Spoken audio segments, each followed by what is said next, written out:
What would you do if you had the power to know exactly how to get a man obsessed with you on the very first date? If you knew all of the secrets to make a man melt the first time he ever meets you, how much easier would your dating life be? Lucky for you, on today's show, we're going to be discussing 5 first date moves that will make him want you so much more. That way you can finally stop fumbling and stumbling on your dates and get those men begging to take you out again before you can even get back home. Welcome to the Players Club. If you're paying attention to me and everyone else in the live stream, please say here present so that I know you're here present and actively participating. Welcome all you beautiful people to the show. So good to see you. I've been having some sort of weird issue with TikTok. I'd be trying to post the promotion of the show, like the intro to the show, on my TikTok page as a video, and sometimes it just doesn't work. So I don't know. I've been trying to figure that out. If anyone knows why that's not working. But welcome all you beautiful people. Good to see you here today. I see we got SH in the chat. I see we got Jade. We got Scotty, Carolina, Nisha, Adorable, Maria, Orwell. Welcome all you beautiful people. Rosemary as well. Lenalik as well. Welcome all you beautiful people in the TikTok chat. Who we got over in the YouTube chat here. We got Missy America. Missy America's, I usually shout her out last, but today it's first. We got Missy America. We got Tracy Niles. We got Enlightened A, one of our OGs. Ivy, of course. Cashley, her twin. And I see Sonia here. Who else we got here? Tracy Niles was number 1 today. Irina and much more in the YouTube chat. Welcome all you beautiful people. I'm going to make sure that we get the YouTube chat here up on the screen so there's no confusion. We want the YouTube chat to feel part of the conversation. Okay, and let's get started today. We don't like to waste too much time in the intro. Okay, so number 1 today that we're going to be discussing, first things first, I want us to be on the same page about, is fixation and fascination. Okay, so number 1 is fixation and fascination. Now, when I say fixation and fascination, what I'm referring to, why this is such a great move on your first date, right? And this is such a great idea to make the guy want you more, because all the things we're going to discuss today is about getting him enchanted with you, because when he's enchanted with you, you'll be able to extract information from him, and he won't realize that you're extracting information from him because he'll be so excited to tell you everything he's thinking and everything he's feeling and everything that's on his mind. And number 2, you'll be winning because the more information you get, the easier it will be for you to decide, is this the guy that you're looking for or not? It'll also make it very easy for him to take off this mask and him to present you more of what he actually is like, as opposed to telling you what you want to hear, and you'll be getting real information instead of that fake information that you can't really use. You understand what I'm saying? We don't want you having fake information that you can't really use. We want you to have the real stuff that you can actually utilize in your situation with this guy. Okay, does that make sense? So when I say fixation and fascination, what I want you to be doing when you go on these dates with these guys is I want you to be presenting yourself as if when you get on this date, and I know it's going to sound weird, but when you get on this date, I want you to make him feel like you have a fixation on him and you are completely and utterly fascinated by everything he has to say. Okay, I know you're probably thinking when I say make him fixated and fascinated on you, you're thinking, Tomisin, like, come on, man, like shouldn't all be about him. What about my joy? I want joy too. I want to enjoy myself too. I want to yap too. I want to talk about myself and the things that I'm going through too. You will get that opportunity. Don't worry. Okay, never worry. I got you. You're going to get that opportunity. However, that opportunity is going to come when it's time and when it's someone you can actually trust with that. I don't want you going out and yapping a bunch and trauma dumping a bunch with a guy that is not actually who you're looking for. Are you following me so far? Very important that you don't just yap and trauma dump on with guys that are not actually the type of guy you're looking for, that you don't even know if you can trust him with that information. Okay, you have to know that for sure. You can trust him with that information before you go out trauma dumping and yapping. Okay. So when I say fixation and fascination, what I want you to make him feel like, because this is, notice what we're going to discuss today is going to be a little bit deeper into psychology, but I want you to understand there's a really important reason for that. I want you to plant a seed inside him that's going to sprout very particular emotions. Those particular emotions that sprout inside him, the way he's going to react and respond to those is going to be in a particular way that I understand and know how men respond to things. And then he's actually going to be more interested in you or feel like he had a better time on this date with you because of those seeds that you planted inside him. So if you're strategic in the emotions that you plant inside him via these seeds, and then when they sprout into that actual reaction or that actual feeling, you get what you want because the guy wants you more. And then what's he doing when the moment you walk out of this date or the moment the date ends? He's calling you and texting you, asking you when you guys can go out on a date again. So you end up winning with this strategy. Now, when I say fixation and fascination, what I'm referring to specifically, I want you to make him feel like this is the seed that you're planting specifically. I want you to make him feel like you're fixated and fascinated with everything that he has to say on this date. Okay. Now, the reason for that is because when people feel like you're actually interested in what they have to say and you're actually fascinated with what they're saying and telling you currently, it gives them the green light to continue sharing more and more with you. And you're going to notice a theme throughout everything that we talk about here. Majority of what we talk about in terms of getting a guy to want you more because of this first date, all of it stems around getting him to talk, getting him to share, getting him to feel good about this situation by talking about himself and sharing himself, whether it be emotionally, physically, all that good stuff, right? You want him to be pouring and investing into you. Why? Because you get all the advantage that way because you have the information now, and you also have the fact that he's sharing with you is emotional investment in you, okay? So you win twofold. Now, it's very important that when we talk about the fixation and the fascination, that we're very clear on what I mean by a fixation and a fascination. So I'll tell you exactly what not to do and what I don't mean by this. When I say fixation and fascination, I do not mean sit down on your first date with him and immediately start complimenting him about how good his shirt looks, about how strong big his muscles are, about how tall he is and how amazing his smile is and how you've never seen a guy as handsome as you've seen him. Okay, I don't want you doing that. In fact, that's the exact opposite of what I want you to do.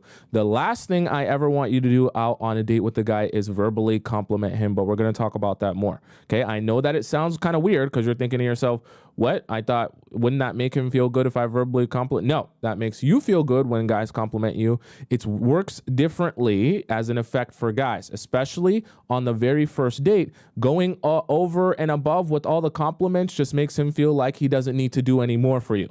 Or in this talking stage, right? The work is already done because you're already head over heels in love with him. You don't want him having that feeling on the very first date. However, you can give him a feeling of fixation and fascination without verbally complimenting him and verbally spewing all these stuff about how amazing he is.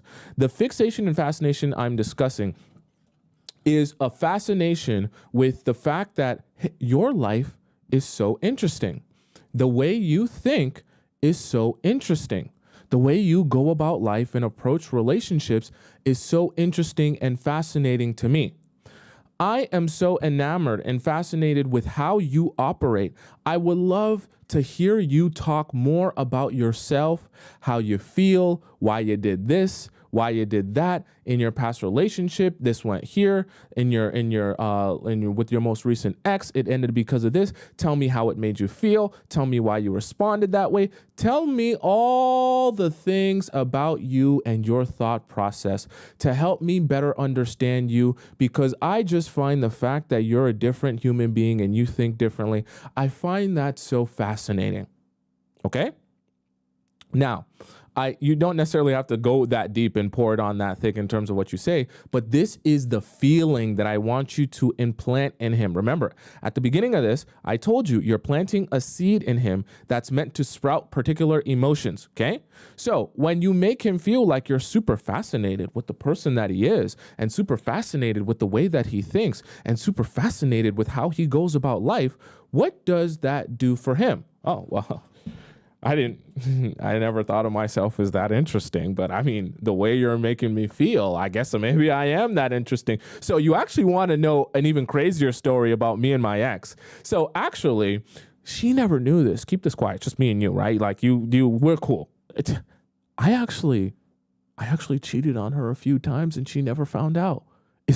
That's crazy, right? But let me explain to you, because I know you like to hear how I think. Let me explain to you what my thought process was. And then you just go, oh, that's so interesting. So explain to me, like, what transpired in your relationship that really brought you to that point. I'm so curious. Yeah. How do you think about that? How did that make you feel when she neglected you, like you said, and then you cheated? Yeah. That's so interesting. And the work was getting in the way of your, explain that to me. Yeah. I want to know more, right? And this fascination that you give them continuously confirms in their mind, oh, I should be sharing more. I should be talking more. This is going really well, right? Because remember what I said. Well, if you joined me on the shows before, you'll remember what I talked to you guys about in terms of guys are most likely, when they want something from you, they're most likely to try to fit the mold of whatever it is you seem to be looking for, and whatever confirmation, like positive confirmation and feedback they're getting from you, they feel like they're getting somewhere in this relationship with you if they're getting those positive signals. So I'll give you a different type of example. If you say, I've always wanted a guy who will buy me flowers because in my last relationships, I've never had a guy who would buy me flowers and take me out to a nice restaurant. What do you think if he thinks, oh, I want something from you, I want access to you? What do you think is some of the first things he's going to be thinking of doing, right? He's going to be thinking, let me get her flowers and let me take her to the exact spot she said she would always love to be taken to, because if I can do that, right, for her, then that will make it that much easier for me to be accepted by her. And if she likes me and accepts me, then I will get access to her, which is why I say not to tell guys real information about how to get the keys to your heart, because a lot of guys are just going to utilize that information to make you feel like they're the person you're looking for. But when you realize that they're not the person you're looking for, it's after you slept with him. So you're actually using this psychology to your advantage, that guys naturally want to align them. If they're on a date with you, of course, they naturally want to align themselves with what they feel like you're looking for. So when you're giving him a bunch of positive feedback in terms of feeling like, oh, wow, this is so fascinating how you think. And if you could explain to me in even more detail exactly why you went about it like that and exactly why you think about relationships like that and you react like that, that would be so much more interesting to me. And I find that so fascinating. When you approach it like that, you're giving him that positive feedback loop where, oh, she really likes when I'm open. She really enjoys when I'm honest. She really loves to hear me talk about my feelings, talk about what I think, talk about how I go about relationships, even if it's not pretty, even if it's not fancy, and even if it doesn't necessarily sound good. She loves hearing me yap more than anything else. And I want to make her happy, so I guess I'll yap. Right? I feel good yapping. I feel like the man. I feel like you're interested in what I have to say. So I'll keep yapping. Okay? Michelle says, that's so twisted. They actually think like that. You have to understand, right? Natural to all human beings. This is kind of a psychology trick, but you're just utilizing it on your dates. Natural to all human beings. Everyone loves talking about themselves. Okay? There is no one on this planet that doesn't enjoy talking about themselves, right? Or talking about things that they find interesting, okay? You're not going to get someone yapping by saying, hey, I want us to talk about my life, and I hope that we talk about, when the process of us talking about my life, you'll become more interested, invested, and become more open. No, that's not how you get people to open up. How you get people to open up is by getting them to talk about themselves and talk about things that they're already interested in and passionate about. So already, that is kind of like a psychology trick that you can utilize to your advantage to get the men to be more interested in you on that very first date. Also, when people are talking about themselves or talking about things that they find interesting, you make it that much easier, right? Because he already finds it interesting, and because he's going to open up more because he's talking about something that he finds interesting. When you are giving him that positive feedback of making him feel like you're fixated and fascinated with everything that he has to say, now you're making it that much easier for him to continue sharing and continue dumping and continue just being honest and open with you. Because now, on top of the fact he already enjoys talking about things that he's interested in and already enjoys talking about himself and his life, right? Now he's seeing that you really enjoy that as well. So he feels like he's actually doing you a favor by talking more about himself. It's so powerful. So powerful. You're almost going to want to shed. Listen to me. When I discovered this master trick, right? I guess you call it a trick, or just like hack to life, you'll discover how much more easy life is.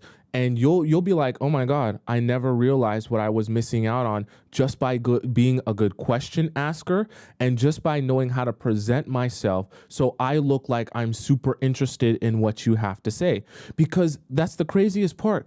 The guys actually start to believe that they're doing you a favor by being so open and honest with you and telling them everything about themselves. It's crazy. It's crazy. They actually, and I know the reason I'm saying this is because I know for some of you, you have struggled getting guys to tell you the truth, getting guys to be honest with you, getting guys to tell you how they really feel until it's too late or until after you sleep with them. Then he's talking about, yeah, I don't know if I'm ready for a relationship. And you're thinking in your mind, why didn't you tell me that and be honest with me about that at the very beginning? So this is something that will help you and it will change your life.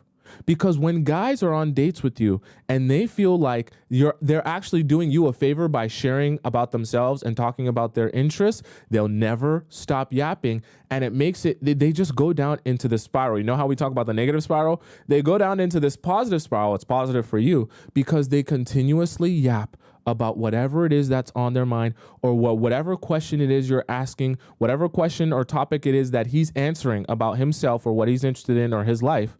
And in the process of that, he just snowballs and he forgets the fact that you're not sharing anything. Literally forgets it.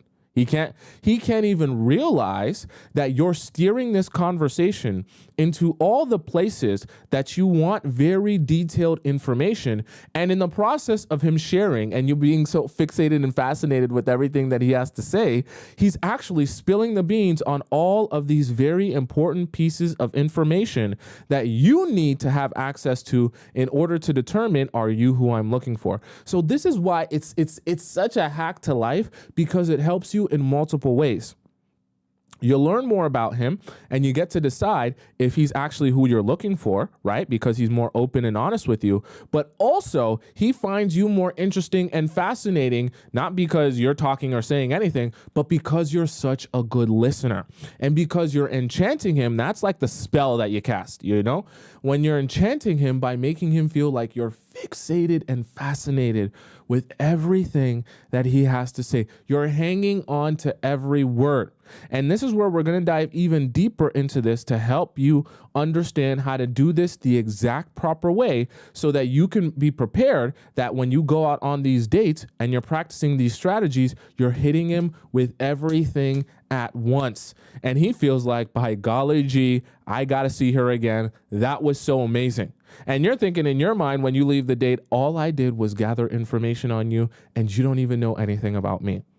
And I know that for some of you who are new here, you're probably wondering to yourself, Tomisin, please explain to me how this is possible that I can go out on a date, not talk, not yap, not share damn near anything, and he leaves the date liking me more and thinking that I'm interesting when I didn't even share anything about myself. He doesn't even know anything about me. What does he find interesting about me?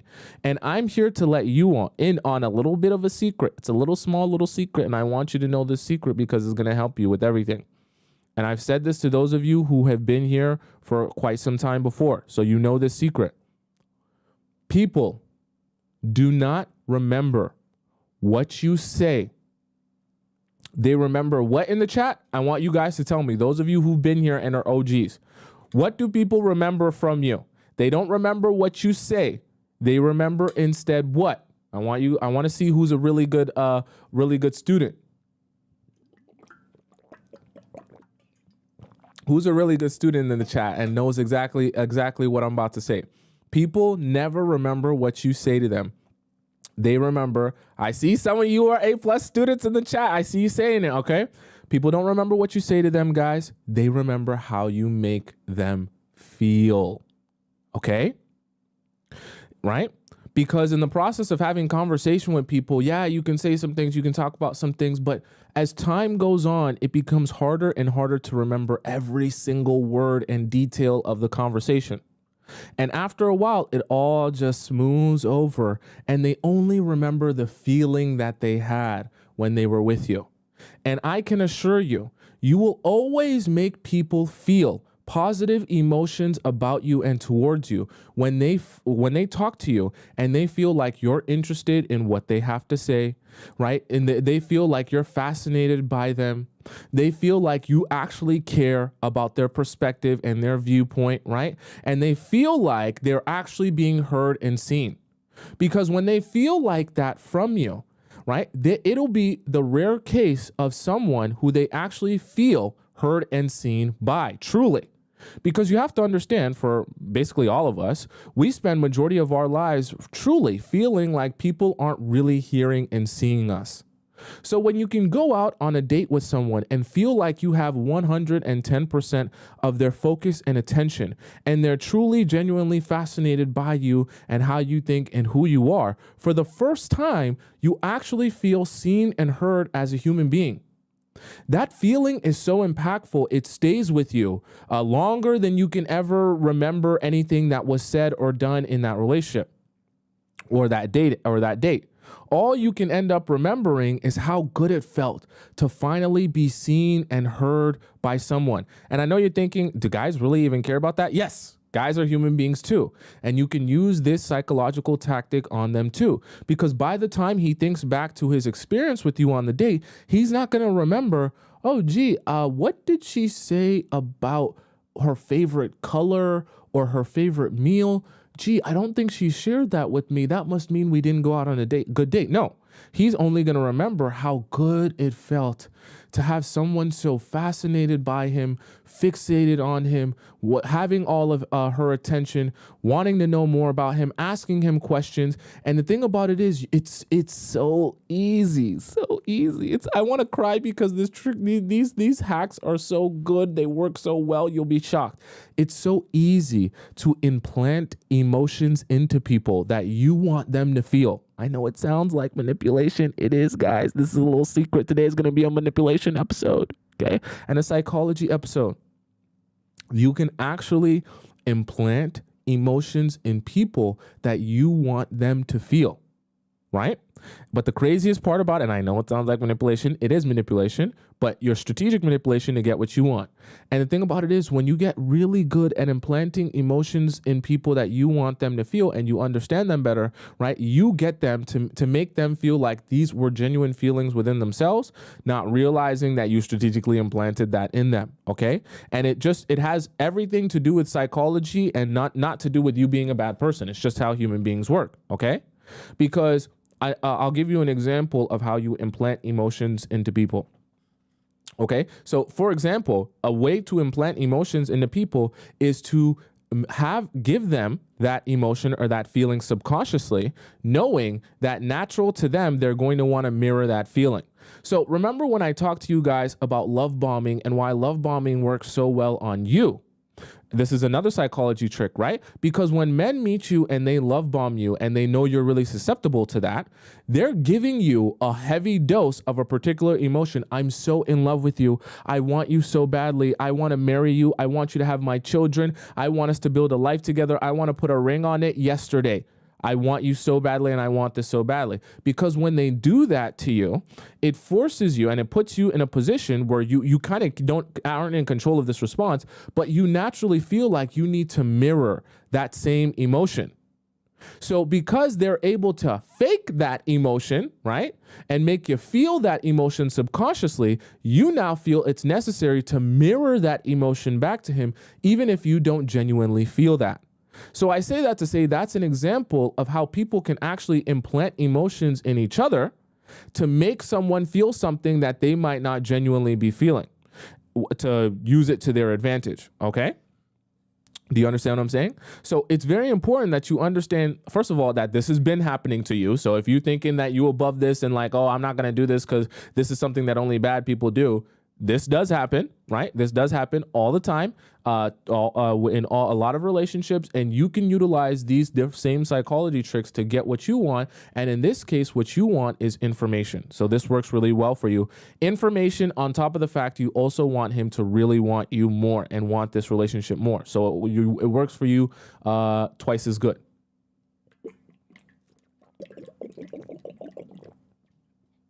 Ooh, I'm thirsty today. Does that make sense to you guys so far? Right? Now I know these are pretty deep and these are very psychology based. So I want to make sure you guys are all following along, and I want to make sure if you guys have any questions as I talk about each topic that you're understanding what I'm referring to and why this works so well. You understand what I'm saying? The Ayla says, why can't they just be genuine? Well, here's the thing. Like I always tell all you beautiful people, in a perfect utopia world, everyone would just be super honest with you about how they feel, what they want, what their intentions are. They tell you exactly what's on their mind. They tell you exactly what they're thinking. Like that's in a perfect world, that's exactly what people would do for each other. Okay. That way, nobody would have to guess anything. Nobody would have to imply anything or infer anything. The reality of it is, though, we don't live in that world.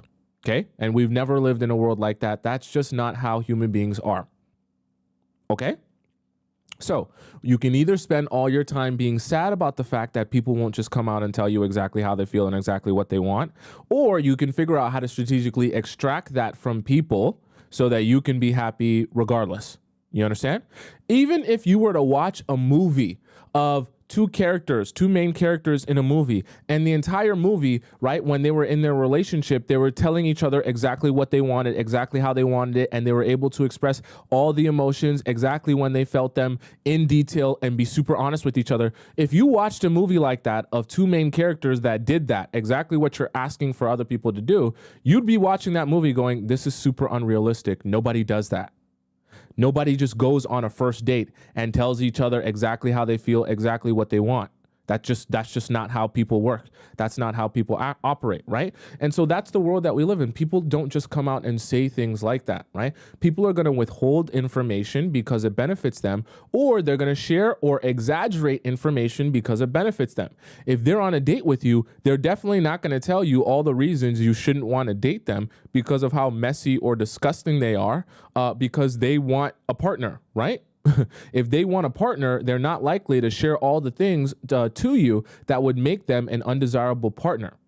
And Ale even says, I'm straightforward. You can be of the belief that you're straightforward, but even you, when you go out on a first date, you're not going to jump out the window to tell someone all the ways they might not like you or they would think of you as undesirable. Why would you not jump out the window on your first date and tell someone that? Because you want them to desire you. It doesn't make you a bad person. I just want you to understand that extracting information is a skill set. And once you rid yourself of this idea that the person you're going to come across and meet one day is going to be so brutally honest with you and straightforward with you that you'll never have to guess anything that they're thinking, or you'll never have to work to extract information. When you rid yourself of that mindset, then you can finally start getting somewhere. The longer you go about your life, and maybe I could be wrong, maybe I don't know what I'm saying, but I think the longer you go about your life looking for someone who will just tell you exactly how they feel, exactly what they want, not hide anything, and be so straightforward with you that you'll never have to guess what they're thinking or feeling, you're in a dream world. And you're constantly going to be frustrated because you're always going to be looking for that, not realizing that you're never going to find that in any human being. That's just not how human beings are. Anyone can say I'm super straightforward and I'm super upfront about my feelings and emotions, but even you, the straightforward person, keep some things hidden and suppressed within you because directly or indirectly, it doesn't serve you to share absolutely everything all the time. Let's just be so for real. Nobody goes on a date with the intention of telling the person they're on a date with all the ways that they shouldn't want to date them. That doesn't make logical sense. Why would anyone do that? Okay? When you go out on a date, you're obviously going to try to be putting your best foot forward and try to be as desirable to the other person as possible, which means you're going to avoid sharing information that would make you undesirable.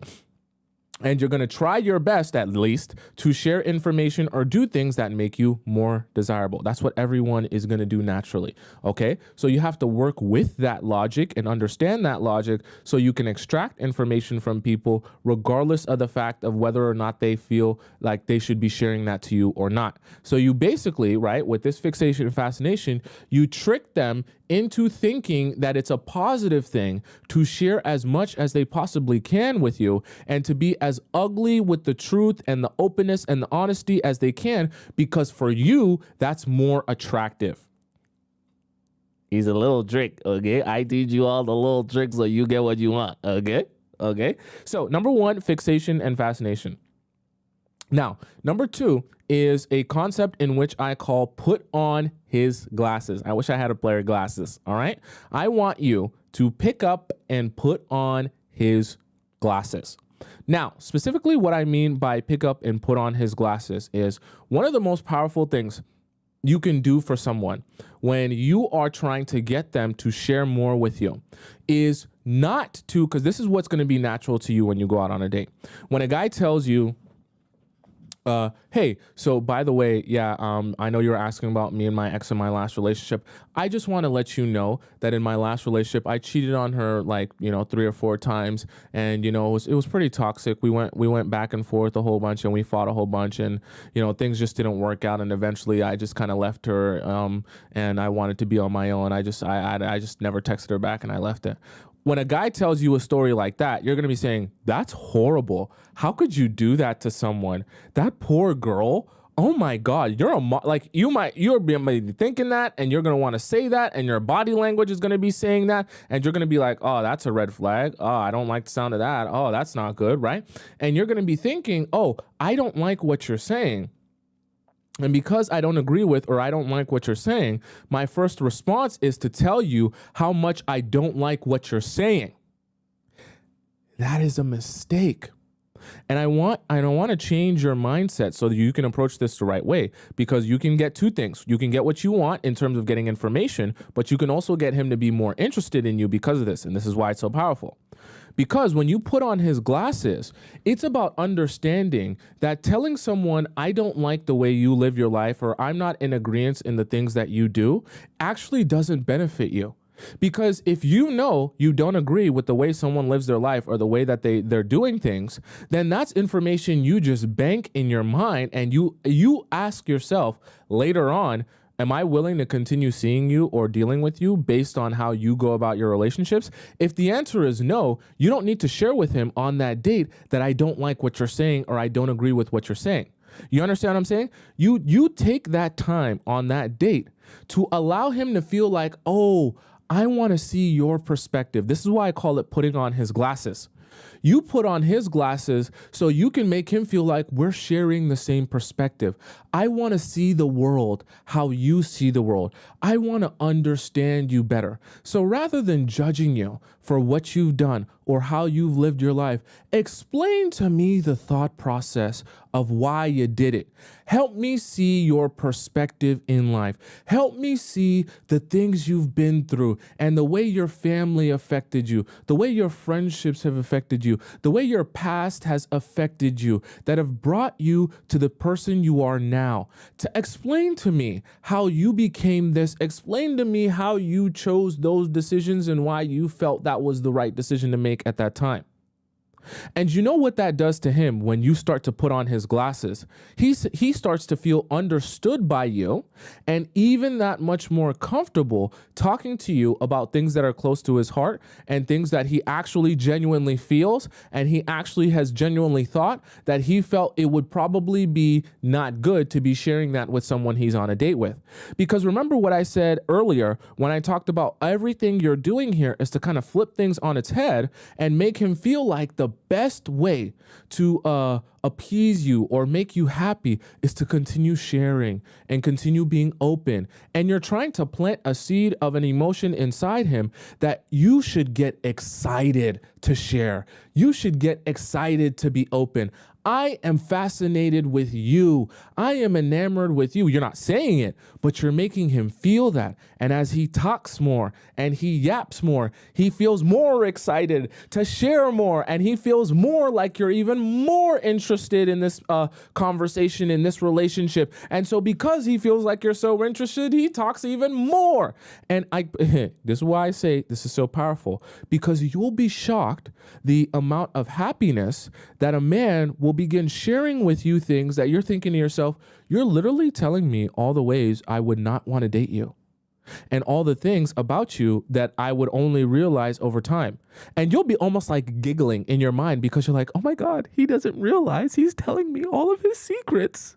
He can't see. He's spiraling so much into la la land where he feels so good about being able to yap to me. He doesn't even realize he's actually telling me all of his issues and problems that I should be looking out for in the future. Oh my God. And the thing about it is, you'll be sitting there, he's yapping, and you're having your own internal monologue like, wow, I can't believe I'm getting him to tell me literally everything about him. Okay? And this is why it's powerful. Actually, I said in 2 ways. It's actually powerful in 3 ways. 1, because you're gathering information, which helps you because you get to make the decision on whether or not he's who you're looking for. 2, because he begins to feel more interested in you because of how you make him feel that you're so fascinated with him. But 3, also, the fact that he's sharing with you all of that information also allows you to know whether or not, well, like I said, whether or not he's the person that you're looking for and whether or not he's the person that you want to be in a relationship with. But also if you like, I'm trying to think of how to say this. Also, if you, I'll just leave it at those 2. I want to figure out how to say it the right way, but I'll leave it at those 2. Okay, right? So it first helps you in terms of how to understand whether or not, had like a brain fart, whether to understand whether or not he is the person that you want, and also it allows you to have a lot more information about him and the relationship, and he will become more fascinated with you because he gets to share with you. Okay. Right? Juliana says, let them yap so you can figure out what kind of person they are so you can decide whether to leave or stay. 100%. You are so much better off getting guys to yap, putting on his glasses so that he can continue yapping to you. And when he continues to yap to you, you get more and more information. I never want you guys to feel like, oh, but when is it my turn to share? Or, but this is all about him. Or, when do I get to make the relationship about me? Is the relationship always going to be about him? No, the relationship's not always going to be about him. It will be about you, but it will be about you, like I always say, when it's the right time with the right person. You don't need to make it about you with someone that you aren't even going to end up in a relationship with, right? You also don't need to be spilling your guts to someone that's going to take that information and utilize it to get access to you and then disappear on you. Okay, so you want to be gathering information so you can make some educated decisions about whether or not this is someone that you want in your life. Does that make sense? Right? Chelsea said how to react and make him comfortable to yap. I didn't catch that. If you missed any of the points that I discussed, they're all available on my YouTube because I'm live on YouTube at the exact same time. Okay, right? Jess says, so do we deflect back to them when they ask deep questions about us? Yes, this is part of the other thing that I want to discuss with you guys as well. And I'm glad you asked that, Jess. When guys, obviously, if a guy's interested in you as well, he's going to ask you questions. What about you? He's going to ask you things about yourself as well. Part of this fixation and fascination and putting on his glass and all the good stuff we're going to talk about today as well. I want you to start in your relationships and on these dates. I want you to get very strategic and good at anticipating the fact that guys are also going to ask you, what about you, right? If you ask him a really deep, good question, there's a good chance he's going to say, well, what about you? So I want you to already have an answer prepared in your mind that can give him answers and make him feel like you're ready to share. But as soon as you give him the answer, I don't even want you to give him an opportunity to ask you follow-up questions. I want you to always try to answer questions as quickly and efficiently as you can, and then immediately redirect the conversation back to him. I know that this sounds really hard and really difficult, but I promise you, as you get better at this, it'll become like a rhythm to you, okay? You when you're asking questions, you're actually steering the conversation. People don't realize you're steering the conversation because they're talking so much, they think they're steering the conversation. You're actually steering it from the sidelines. And the moment someone asks you a question back, they don't realize that you're already anticipating they're going to ask you that similar question back because that's the topic of the conversation. You already should have an answer prepared for the types of things you're going to be asking him. And your answer should always be prepared in the shortest format that you can possibly give an answer, so that he doesn't feel like you're not willing to share. But you also, in the process of asking that question, this is the really strategic thing that I'll give you. I want you to make it seem like as soon as you answer a question, right, of his that he asked you, in your mind, as you're answering the question, in your mind pops in another question that you're reminded of by answering this question that you want to know about him. Shh, don't tell anyone I told you, okay? That's a little secret. I'm glad Jess asked that because that's a little secret that I wanted to share with you guys. Okay? When someone asks you a question, the best way to redirect is to make them feel like, oh, as I'm answering this question, I just thought of this thing that I also wanted to know about you because I was answering that question. And people are less likely to say, hey, but you didn't answer my question. They're just going to think, oh my God, this thing popped in my mind. And then you just flow right into it and ask the question. And then now he's yapping again, answering about himself. And I know you're thinking, but Tomisin, he's going to know that I didn't answer his question. I promise you, when you're in the flow of conversation like this on a date, people can't realize, oh, but the question I asked you, you never answered it. And especially when you're steering the conversation so well, you never give them an opportunity to sit and think to themselves, but you didn't answer my question. You just keep giving them the next question, and you just keep giving them the follow-up question, and you just keep saying, but this and but that, and explain to me this and explain to me that. And the best part is when you're doing a really good job of getting him enchanted and making him feel like you're fascinated with what he's saying, as he's answering those questions are going to be like long-winded answers. So you're going to have like 3, 4, 5 minutes in between these answers to just kind of think to yourself, okay, what's the next thing that I want to ask? What's the next thing that I want to ask? When you get into this cycle, it'll become very easy asking him a question. As he's answering that question, you're already thinking of the follow-up question. And then in the process of him answering that question, you're like immediately jumping into the follow-up. As he's answering the follow-up, you're immediately thinking about the next question. As soon as he's finished the follow-up, you're thinking about the next question, how you're going to jump into that, right? Yeah, I know it sounds super manipulative. It is manipulative, but this is how you get people enamored with you, where you're just asking so many questions, you're gathering so much information, he's sharing so much, he feels like, damn, this is such an interesting conversation. This is like, I can't believe how much we're flowing here. We're connecting so well. And that was the third thing that I was actually going to say in terms of why the third reason why this is so good for you is because in the process of guys talking to you about themselves and yapping about all the ways that you may or may not want to be in a relationship with them, it actually benefits you so much because as they're telling you all the different ways in which they mistreated their ex, or which they're not the guy you're looking for, or maybe you might not like them because of this or this experience or this thought process or whatever, they're actually removing the pedestal that you might put them on because you're meeting someone new. Because the thing about it is, when you're meeting a guy and he's new to you and you've never met him before and you're excited about this relationship, you're naturally going to want to think, oh, you're like Mr. Perfect. You're like the new Prince Charming and you're here to sweep me off my feet. And so what's going to happen is in the beginning of your relationship with him, you're going to be operating under the understanding that, hey, because you're new and I don't have any bad examples or experiences with you, I am of the belief that you're perfect and you're amazing. So I'm going to treat you as if you're perfect and amazing. It's also going to be really difficult for me to ever go without you or feel like you're not interested in me because I'm of the belief that you're perfect and amazing.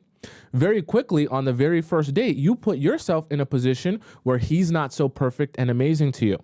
I know that sounds horrible, but I actually want to let you in that helps you, because when you realize early on that he's not perfect and amazing, you can actually take a deep breath and relax and say to yourself, oh, you're just like any other guy. You're a regular guy. You make mistakes. You're imperfect. Okay, you have feelings, right? You say the wrong thing sometimes. You do the wrong thing sometimes. You might be disrespectful to some people sometimes. You take advantage of people sometimes.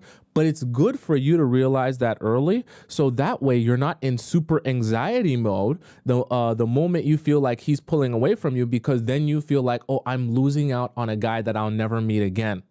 I know it sounds horrible, but it actually does benefit you, because then you can be in a position of relaxation where you're not super anxious thinking you're never going to meet a guy like this ever again.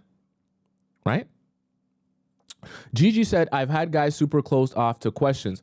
I'm going to let you in on a secret, and I know some of you might not want to hear this secret, is that you can open up anyone, okay? No matter who it is, no matter how shy they are, no matter how closed off they are, no matter how cold they are, I can assure you it is possible to get anyone talking. You want to know how I know that? Not because I'm the smartest person ever, but literally, I'll give you an example of why it's possible to get anyone talking. When a police officer is trying to solve an unaliving, okay? And someone in the neighborhood has been unalived, and there's a very key top suspect to this unaliving. He's going to ask the person who he suspects might have done the unaliving into the police station to question that person. Now, the person who did the unaliving might know that I did the unaliving. So when he goes into the police station, he knows in his mind, this police officer is onto something because I did the unaliving, and clearly he's come up with some clues that make me a suspicious top suspect to this unaliving. So when that suspect goes into the police station, he knows that the police officer knows that there's information that he's trying to extract from him in order to come to the conclusion, is he the person that did the unaliving? So the suspect is already aware of the fact that when I sit down at that police station, that police officer is trying to extract information from me, right? And if I did the unaliving, then I know I shouldn't be talking to that police officer. However, even though that's the case, you would think a natural human being would always be closed off and the police officer would never get any answers. But there's actually a psychological strategy to getting someone to open up even when they don't want to open up to you, right? And so even the police officer has the suspect sit down at the police station, and instead of just coming out and asking the question, hey, did you unalive that guy on 42nd Street at exactly 3:15 p.m. on a Tuesday afternoon? Right? Why doesn't the police officer just come out and ask that if that's the ultimate question that he's trying to get the answer to? Why does the police officer sit down with the suspect and start asking him, so how was your day? Tell me about your relationship with your brother. Tell me about what you've been going through at work. Has work been frustrating for you? So your cousin, are you aware that your cousin has been unalived last week? Can you tell me, what's your relationship been like with your cousin? Have you guys had any arguments? What's your family life been? What's your history been in your past friendships? Oh, so you're telling me that your cousin actually dated your ex-girlfriend for a bit? Oh, that's interesting. How long did they date for? Oh, and you're actually telling me that one day you found out that they were dating again and your ex-girlfriend left you for your cousin? Oh, so how did that make you feel? Oh, so you actually went to your cousin's house on Tuesday. And what happened? Did you have a conversation about your ex-girlfriend? Oh, your ex-girlfriend was actually at your cousin's place. Let me know, like, what did that conversation go about? Oh, you were really angry. Oh, you were really upset. You were really upset, and what happened? Explain to me what happened when you were really upset. Oh, you pulled out a what? Oh, we got him. Ladies and gentlemen, we got him. Right? And it's funny because in your mind, you're thinking, well, no, people that don't want to answer or are closed off, they're not going to answer any of my questions. But I want you to understand there is always a strategy to get people to open up. Now, yes, you're going to have to warm some people up. Yes, you're going to have to be strategic. Yes, it is a process. But I can assure you, if a police officer can do it with a suspect that knows he did the unaliving, and he can get the suspect to admit to the unaliving or to give him specific clues that make it very clear that he did the unaliving, then I can assure you, if a police officer can do that, then you can get a man who you're on a date with to be open with you and share with you, okay? I give you that example to make it less scary to you, because if someone can do that in that level of extremeness, then you can do it on a lesser level with someone who's already on a date with you, okay? Starry Night says, a police officer has had specialized training. What do you think you're in the Players Club for? You're in the Players Club for specialized training. I'm sharing with you these techniques and these elements so you can have the specialized training and the specialized understanding of how men think and how people react and respond to things, so you can take this knowledge out on your dates with you and figure out how to extract information from people without them even realizing that you're extracting information from you. That's literally why I'm here today. That's why we're having this show. You're getting the specialized training. Okay, does that make sense? So number one is the fixation and fascination. Number two, you put on his glasses. Now, number three, okay, this stop pooping time. Everybody in the chat, you stop pooping now. If you haven't been paying attention up until this point, I want you paying attention now. Take your hand out of your pants. You're listening to me. You're looking me in my eyes, because this is very important. Now, number three, I want you to talk with your body. Okay? Talk with your body. Because this is okay, hyper important. I need to undo some of the things other people have been trying to teach you, okay? The best thing for you to do as a woman is not to open your mouth and speak more, okay? You can make men feel very strong emotions about you and towards you by saying nothing, okay? Your body language is so powerful. Way more powerful than anything you can say. So what I specifically mean by that, a lot of people are going to tell you that when you go out on dates with guys, compliment his t-shirt or compliment his hairstyle, even if his hair looks rowdy and ruggedy, even if he's got a whole bunch of mismatched colors on and he can't dress for anything, compliment something on it, compliment his smile or something that'll make him feel good. Rid yourself of all of that BS. That's super generic, useless stuff. You can't really use that where we're going. Okay, we're going deep and we're getting you what you want. Okay, that stuff is stupid. It's not really going to help you. Okay, what's actually going to help you is figuring out how to talk and communicate with your body language to make someone feel or elicit an emotion in them through your body language.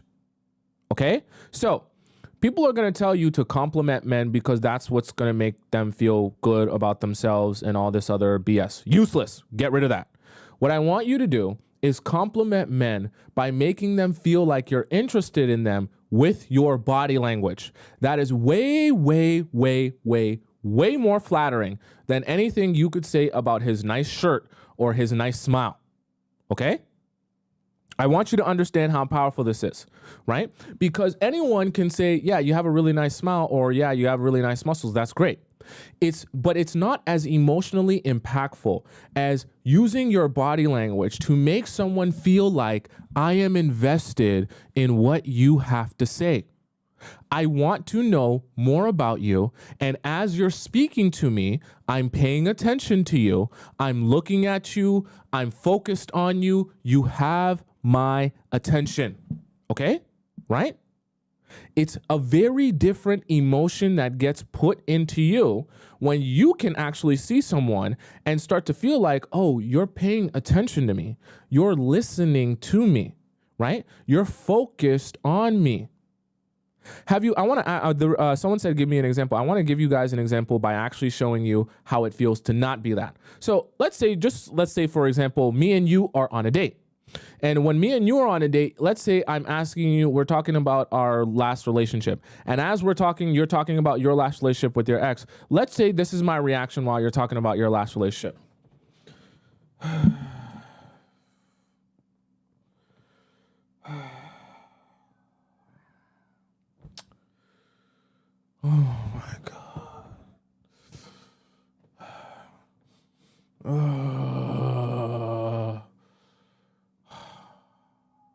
How is that going to make you feel? Is that going to make you feel like I'm paying attention to what you have to say, or I care about what you have to say? Or is that going to make you feel like I'd rather be anywhere else but here? Let me know in the chat. Are you going to feel yes, like I'm paying attention, or no, I'm going to feel like you're not paying attention if I'm like that on a date with you? Notice I didn't say anything. I didn't say words. I didn't say anything about you that I don't like you or I don't want to be here. I didn't say a single word. But let me know how that makes you feel. What emotion does that elicit in you? Do you feel like I'm paying attention to you? Yes, and I care about what you're saying? Or do you feel like I don't care about what you're saying? Okay. I see someone's, Shelia says frustrated that you're not paying attention, right? That you're bored, you're disinterested, or you're annoyed, right? Time to go, disregarded, right? You don't want to hear it type of thing, right? Miriam says no in the YouTube chat, right? So the reason I say that is because let's now contrast that with, let's say you're telling me the same thing about your relationship and your ex, and imagine I'm like this. What?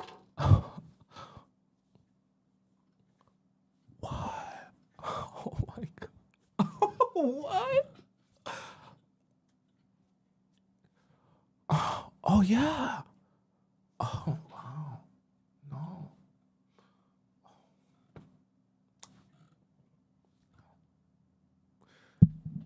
Once again, I didn't say words, okay? Right? But you see how my body language can elicit a feeling in you, right? Okay, does that make sense? So I'm saying that to say, contrast that in those two situations with how that's why I say this is so powerful and this is like psychology. Because if I take an emotion that I want you to feel and I strategically plant it inside you by knowing how I can deliver that emotion to you through the things that I do that are subconscious to you, you feel, because they're subconscious to you, like those were your genuine emotions. So even though I'm aware of how it makes you feel, that you're going to receive my body language and how different types of body language will make you feel, because it's subconscious to you, as you're feeling it, you're feeling like this is like genuine to just how you feel in the moment.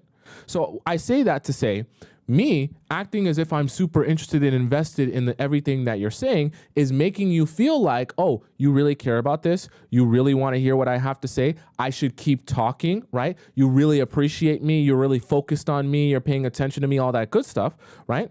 Giving you that positive feedback. And as I'm giving you that positive feedback, you feel better about this and this situation and me, and you start to feel a whole bunch of positive emotions that are like a confirmation to you that you're enjoying this.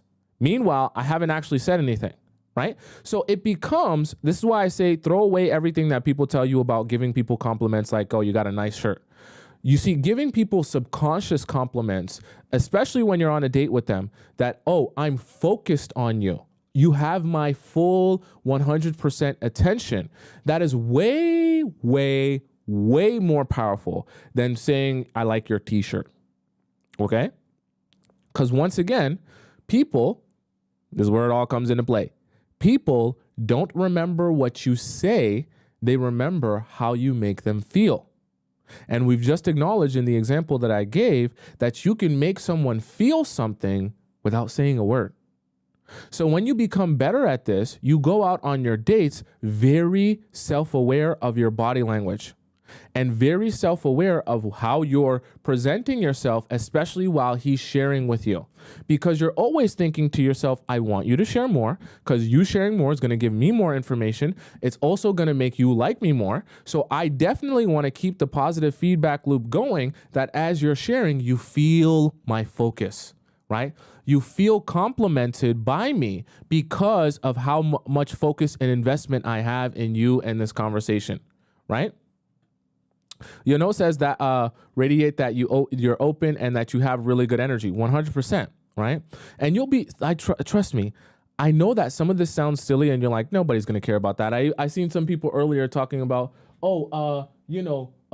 guys aren't going to be able to pay attention to those cues. What I want you to understand is this is going deeper into psychology than it is anything else. So what I mean by that is these cues and these strategies that I'm discussing with you are so subconscious and deep rooted inside our spirit and our soul that men, even if they're emotionally stunted, they might not be able to explain to you why they're feeling that way or what you did that made them feel that way. They're just going to know what you made them feel was good. And it was a lot better than anything else they've ever felt with someone else. They might not know why. It's going to be a secret to you and me because we know why they feel so good about you. But they just know in their mind, I'm getting so many positive feelings about you. Okay? A lot of times when people really like you, and if you're really good at this, people won't know why they like you. You know why people like you, but they'll say things like this. And this is where you just have to just be quiet and just let them be like in awe of you. They'll say things like this: I can't put my finger on it, but there's just something about you. You're just so magnetic. I just can't get enough of you. And you won't just hear romantic partners say that about you. You'll hear friends say that about you. You'll hear people in general say that about you when you become really good at this. They'll be in their mind literally just fascinated about why you're so magnetic and they're so drawn to you. Meanwhile, you're thinking, I know exactly why you're drawn to me, and it's actually very purposeful and strategic why you're drawn to me, but I'm not going to tell you because it ruins the magic trick if I tell you what I did, okay? And this is where I want you to just absorb the magic trick. I'm like teaching you how to be a magician. Absorb the magic trick. And then as you absorb the magic trick, people are going to be like, oh my God, I don't know what it is about you. And you just say, I don't know either, guys. I don't know. I don't know. I don't know. Maybe one day we'll figure it out. I don't know either. But you do know, and you are smart, and you are strategic, which makes it even that much more powerful. People feel drawn to you, and they don't know why. You know why. They don't know why, though. And it's fine. They don't have to know why. It's your secret. Me and you. Shh. Don't tell anyone. Okay? Right? Very powerful. Does that make sense? Someone says, say it again, please. I just got here. It's all available. If you miss any of the points, I'm not going to repeat them because I don't want to be repeating this multiple times. It's all available on my YouTube page because I'm live on YouTube at the same time. Just go to my YouTube page. It's my name right on top. That's why I'm pointing up on the top right. And then when you go on my YouTube page, you can just literally rewind the live. Even as it's live, you can rewind it and rewatch the points up until the ones that you missed, okay? Number one was to the fixation and fascination. Number two, you put on his glasses. Number three, you talk with your body. Number four, I want you to become a successful, seductive therapist. Okay? This is the type of energy I want you embodying, a seductive therapist, okay? So yes, you're gonna be a good listener, okay? But I want you to throw some seductiveness in the way that you listen, okay? And the way that you absorb information, okay? So you're not just gonna be a plain therapist, you're gonna be a sexy therapist, okay? Right? A really, really seductive one. Okay, so what I mean by a seductive therapist, right? It's not just about asking questions in a way where you're like, I don't want you coming out on the date and being like, oh, well, okay, so Tomisin, he mentioned these 10 questions that I should ask on this date. So I'm just going to ask you exactly 10.3 questions. And I want you to answer each and every question in exactly 3 minutes or less. And as you're answering this question, I want you to repeat the question back to me. I want you to put it in essay format. And I want you to tell me your reasonings as to why you think this was the best and most logical answer, okay? I don't want you going on your dates like a robot. Okay, very important. I know that some of you are like, that's ridiculous, Tomisin. I would never do that. But here's the thing. I also know that when I give you information about what to do on a date, I don't want you going into the date so stiff because you're like, Tomisin said I should ask this, and Tomisin said I should ask that. So like when you're looking at him, you're like thinking to yourself, what was the next step? Was I supposed to ask about the X now, or was I supposed to? I don't want you doing that, okay? Because he's gonna be like, what's going on with you? This is weird. This doesn't feel like a conversation to me, okay? Right? You're going to seduce him not by talking more, by the body language and everything we talked about and your energy, right? But you're gonna give off seductive energy just by simply being good at asking questions, your body language, and the way you go about things, okay?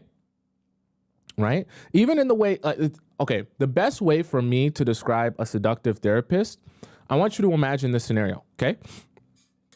Tell me if you can spot the difference between these two things, okay? So let's say I'm asking you a question and I'm like, let's say this is my glass of wine while we're on a date. I don't drink, but let's just imagine this is my glass of wine. So as I'm asking you the question, I'm just like, oh, so tell me about you and your ex. Yeah, sorry. I actually didn't even mean to do that. But yeah, tell me about you and your ex. Now, I want you to imagine, okay? Now, that was scenario number one. I want you to imagine scenario number two.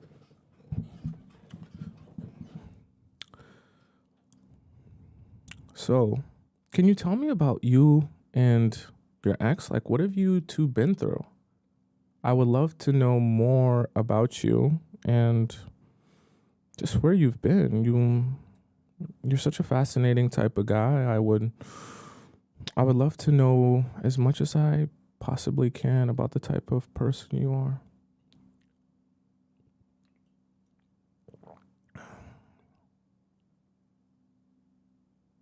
Does that feel different? Does that feel different to you, or does it not? Okay, obviously I'm not a girl, so I'm not gonna do it amazing. But does it feel different to you in your soul when I ask you the same question that way, or when I ask you in a way that I just look stiff? And I look like, yeah, this was the question I was supposed to ask, right? I give you that example so that you can better understand what it means to be a seductive therapist, right? It's not just about asking the question in general, but it's also about strategically trying to elicit a feeling as you ask the questions, right? Or as you try to extract the information, okay? So I say that to say you don't want to go out on your dates and make him feel like you're in a rush, okay?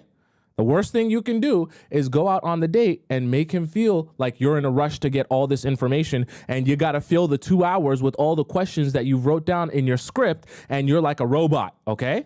You want to be seducing him, right? And be seductive as you ask the questions. Take your time. You can be in your mind thinking about the next question you're going to ask and how you're going to set this up and how you're going to set that up. But when you're asking these questions, when you come out and actually say them, right? Or when you speak, I want it to be slow, like you're taking your time, like you're not in a rush, like you don't have anywhere to be. And then as he's answering the questions, I want you to actually give him the positive feedback like we talked about, like you're actually paying attention to what he has to say. Okay? Because when you're not in a rush, right? Remember what I said about planting specific emotions inside of people because it benefits you. When you're not in a rush and he starts to feel like you're relaxed and you're chill and, you're not, uptight or nervous or anything like that, it's going to make him feel like, oh, I'm relaxed too. This is a relaxing scene.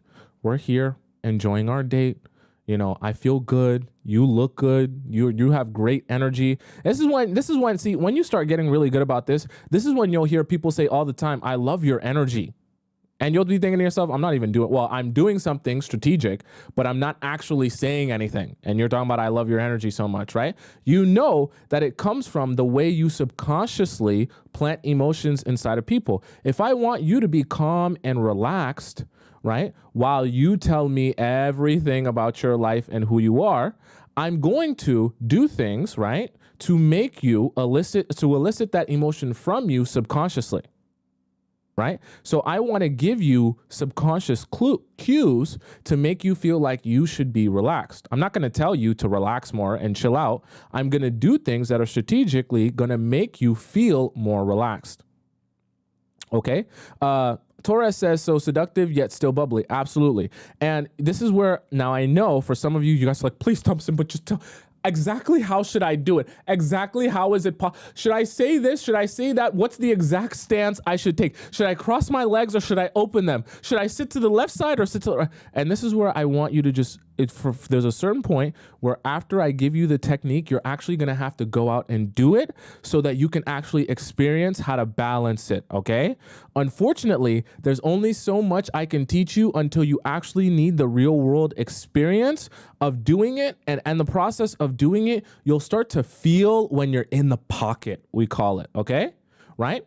Because it's not something I can just explain to you word for word. And then when you go out and do it, you'll know that you're doing it because I explained it to you word for word. You're going to have to practice it and practice having the balance of being bubbly while being seductive. And as you get better at this, you'll know when you're in the pocket. And the way you'll know you're in the pocket is because the exact type of response you'll be getting from a guy, he'll just be talking and yapping, and you'll start to notice even as he's talking to you, his eyes don't change, go from you, right? He's looking at you, he's paying attention to you, right? And as you're steering the conversation, he's just going wherever you steer the conversation, okay? That's when you know that you have a man in a trance, okay? I know this sounds really like dark here and really crazy, but that's how you know you have a guy in a trance, where you're literally steering the conversation wherever you want the conversation to go. And as you're steering the conversation, it's like you're Wonder Woman. You know how Wonder Woman has the lasso of truth? When she puts the lasso of truth around you, you just immediately start spewing your guts, just yapping everything that you feel, no matter how deep and no matter how dark. When you're in the pocket here and you're doing this the right way, you'll have that same effect on the guys. And when you notice it, you'll be like, oh God, I'm here. You're literally, you don't even realize, you're not even like, your subconscious is so deep into whatever you're feeling right now, you don't even realize you're on a date telling me everything and you're spilling everything. And you don't even realize that I'm not even talking. Right? You don't realize that. And trust me, I'm saying that as someone not just talking out of my butt, but as someone who's actually practiced this and utilized this, okay? You'll be shocked, and I was shocked too, when I utilize this so well, people will go on 20, 30-minute tangents just sharing and just yapping. And even the people that wanted to know more about me, they'll be like, I don't feel like I know anything about you. I've been in, 3-4 month relationships with people, and 3 months down the line, they'll be like, I don't feel like I know that much about you. I feel like I talk all the time. And even when they acknowledge that, they can't pull themselves out of it because I'm so good at sucking them back into the trance of just yapping and just talking and just sharing, because it's so hard to get out of it when you're in it. Because when you do it the right way and you make yourself look so fascinated and interested and fixated on them, it's so hard to not continue yapping. It's so hard to just not keep sharing, right? Ayla says, mesmerize them on the first attempt. It's very possible. It's very possible to do that. And when you can do that, I'm telling you, for guys, especially who are more emotionally stunted, absolutely impossible for them to ever think to themselves, damn, I was talking the whole time. Let's talk about you some more. It's so hard because they're not aware of how you're emotionally steering this conversation to exactly where you want it to be, right? Shabia says, but we want to yap as well and have emotional connection to someone. Yes, and this is what I always tell you guys. I know you want to have emotional connection with someone as well. I know you want to yap as well. Your chance to yap will come, 1, with your girlfriends. That's who you should be trauma dumping on. And then 2, your chance to yap is with a guy who is actually invested in you and consistent with you, that has shown you that you can trust him with that information that you are going to share with him about you, okay? That is the person who you yap to and you trauma dump on, okay? The guy that actually is committed to you, not random men that you go out on a first date with, okay? I know you want to have a connection, but this is why I say it actually benefits you, because you stop yourself from becoming overly invested in someone who's not even here for the right reasons. You actually put him in a position where he's so much more emotionally connected to you than you are in him. And now, because you're less emotionally connected to him, I know this sounds horrible, you're actually able to deal with him from a more rational standpoint. Okay, rather than dealing with him from an emotional standpoint where all you can think about is, how much you want to be with him and how much you want to make this work. Rather, you're able to absorb him for who he really is, and you're able to analyze his behavior for what it actually is, because you're not so deeply emotionally invested in a guy who isn't emotionally invested in you. And this is what I want to help you understand. In your relationships, for most of you, you've actually been in the opposite scenario where, because you trauma dump, because you yap, and maybe even some of these guys were really good at asking you questions where you just told him everything about you, you were so much more emotionally connected to him than he was to you. And then by the time he pulled away from you or he pulled back from you, you felt like you really wanted to make this work because you felt like you had such a deep connection with a guy that didn't even feel like he had a deep connection with you. And it's part of the reason why you are in relationships or situations where you feel like this guy's a psychopath. How can he spend this much time with me but not actually care about me? That's part of the reason why. Because you spent all the time connecting with him, but he wasn't really connecting with you because you were yapping, you were trauma dumping. All he was saying is, damn, that's crazy. Oh my God. Wow. That's so amazing, or that's so wild, or whatever it may be, right? And some guys are really good. So I'm going to be honest with you. Some guys are really good at being good listeners where you forget that you're the only one doing the yapping, but you just feel so good about being able to do the yapping that you don't even care to acknowledge it. Right? Does that make sense? Right? So I want you guys to understand that. So number one was the fixation and fascination. Number two, you put on his glasses. Number three, you talk with your body. Number four, you're a seductive therapist. And number five, now this is kind of like the bonus one that I want to give to you for those of you, because I know a lot of you are going to be out on, dinner dates and things like that for a first date, right? That's the typical thing. Now, number five, really, really neat trick that you can attempt to do when you go out on a date. I want you to what's called isolate his attention. Okay. So this is a really cool trick to do because it's psychology based, but it's so subtle. A lot of people won't realize what you're doing, but it helps you in the long run. Have you ever noticed going out with someone, if you're speaking to them, or maybe even if you're like talking to someone and in the background, there's a lot going on, behind you, or on the dinner date, there's a lot going on. You got the waitresses, you got people yelling and screaming, you got babies crying, you got food coming in and out and things like that.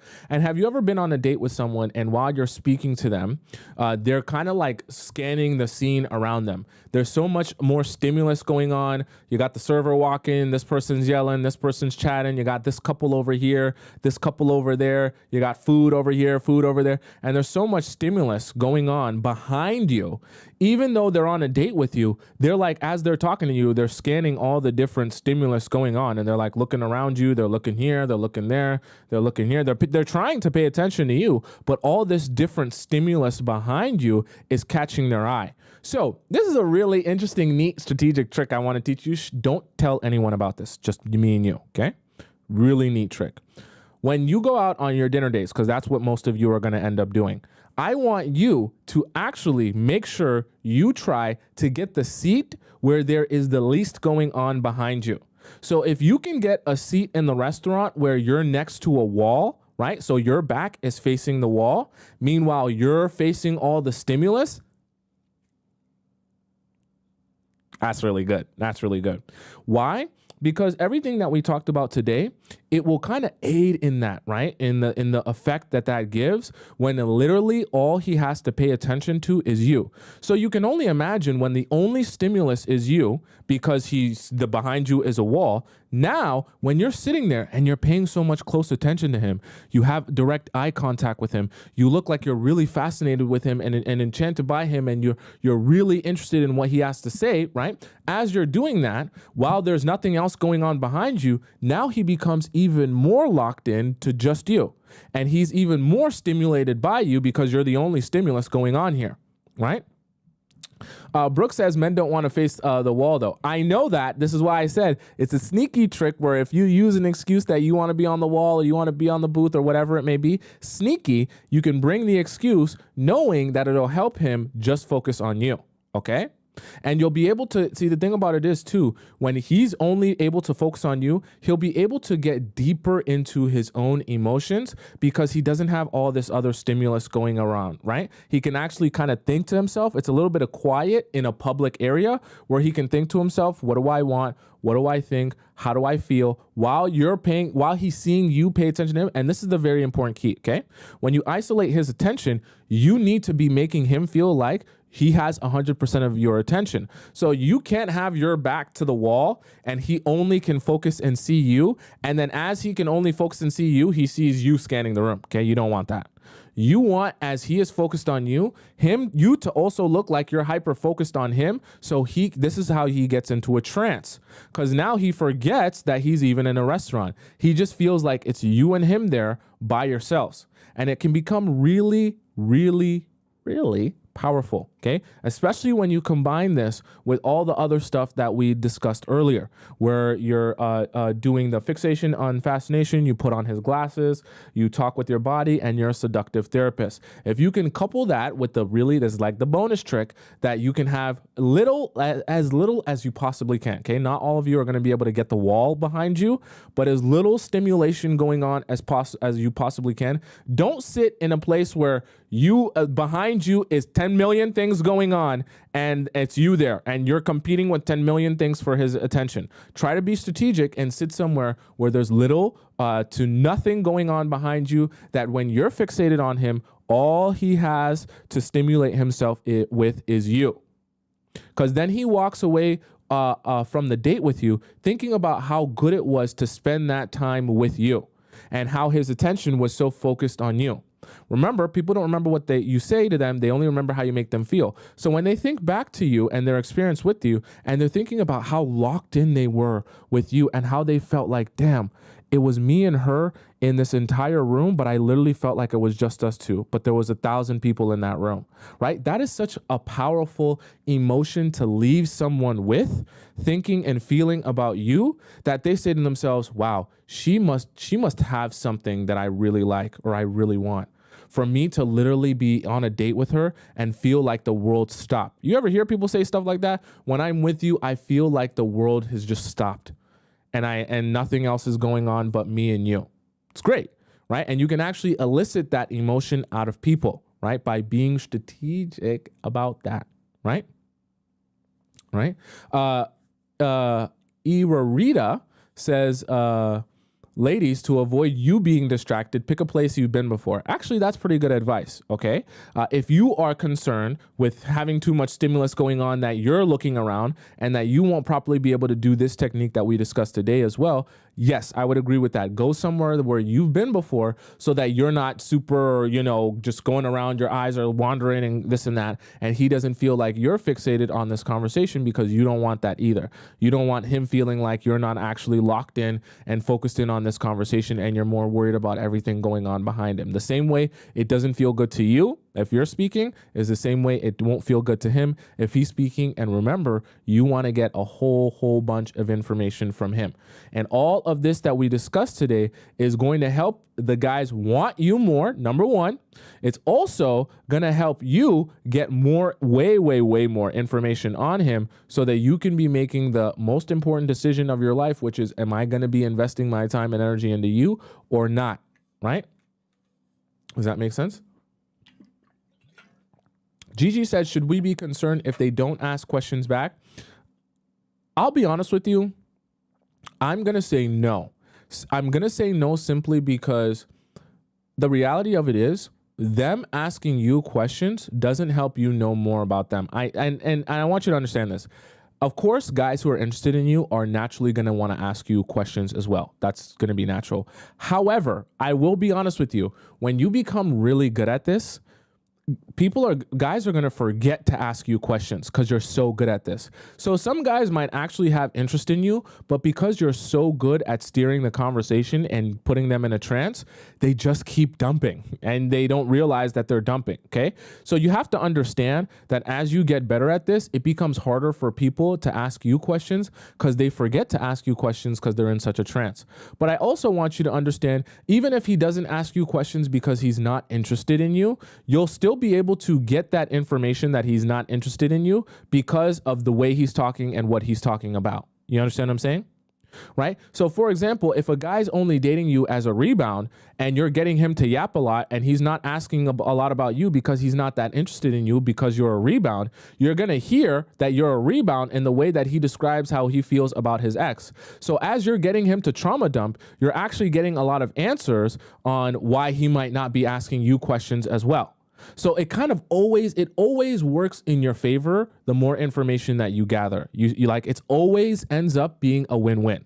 Vice versa, it always ends up being a lose-lose when you share and trauma dump on someone else and you do all the yapping. Okay. I know it sounds really counterintuitive and like it doesn't make any sense. I promise you, once you go out into your life and you begin trying all this stuff that we talk about, you'll realize how much of a 180 your dates will take, and your life will take, honestly, because you can use this in your work life. You can use this with your friendships. You can use this with your family. And trust you me, your life will be different when you realize how to get people talking, get people to like you, get people to want you more, get people to be more interested in you and fascinated by you. And they'll all think that it's magic. They'll all think it's your energy when it's actually your strategy. But don't tell anyone I told you. Okay? Shh, just be quiet. Just be quiet. It's our little secret. Okay? Right? Jacqueline says, what kind of questions should I ask? I actually have a whole show dedicated to the exact type of questions that are the best on dates. So just go over to my YouTube page, and in the live section, you'll be able to find that. It's a great long 2-hour show. I think I did it multiple times on really good questions to ask. I don't want to go too much in detail in this show because that's not the purpose of today's show. It's more about the broader things you can do in general and the emotions you can elicit in the way that you present yourself on these dates, right? What if they were to catch on, someone asks? Well, let me tell you this. You're thinking in your mind people are going to catch on because we're talking about this. I can assure you people do not catch on when you get good at this. And the reason I know that is because guys have also used that strategy on you. When you love dumping and you love yapping, I can assure you, you don't realize how much yapping you're doing. Even if you do realize how much yapping you're doing, you still yap because you love yapping. Okay. Right? Does that make sense? Okay, guys. With that being said, do you know what time it is? I want to know if you know what time it is. It's a very, very special time. And for those of you who are new here, you will be confused and unsure of exactly what time it is. I'm going to ask you again. Do you know what time it is? Can you tell me what time it is? Here we go now. Do you know what time it is? Can you tell me what time it is? Here we go now. Do you know what time it is? Can you tell me what time it is? Here we go now. Do you know what time it is? Can you tell me what time it is? I want to know what time is it in the chat now. What time is it in the chat now? Tell me what time is it in the chat now. What time is it in the chat now? They'll tell me what time it is. Can you tell me what time it is? I want to know. Can you tell me what time it is? I want to know what time it is. I want to know. Can you tell me what time it is? I want to know what time it is. I want to know.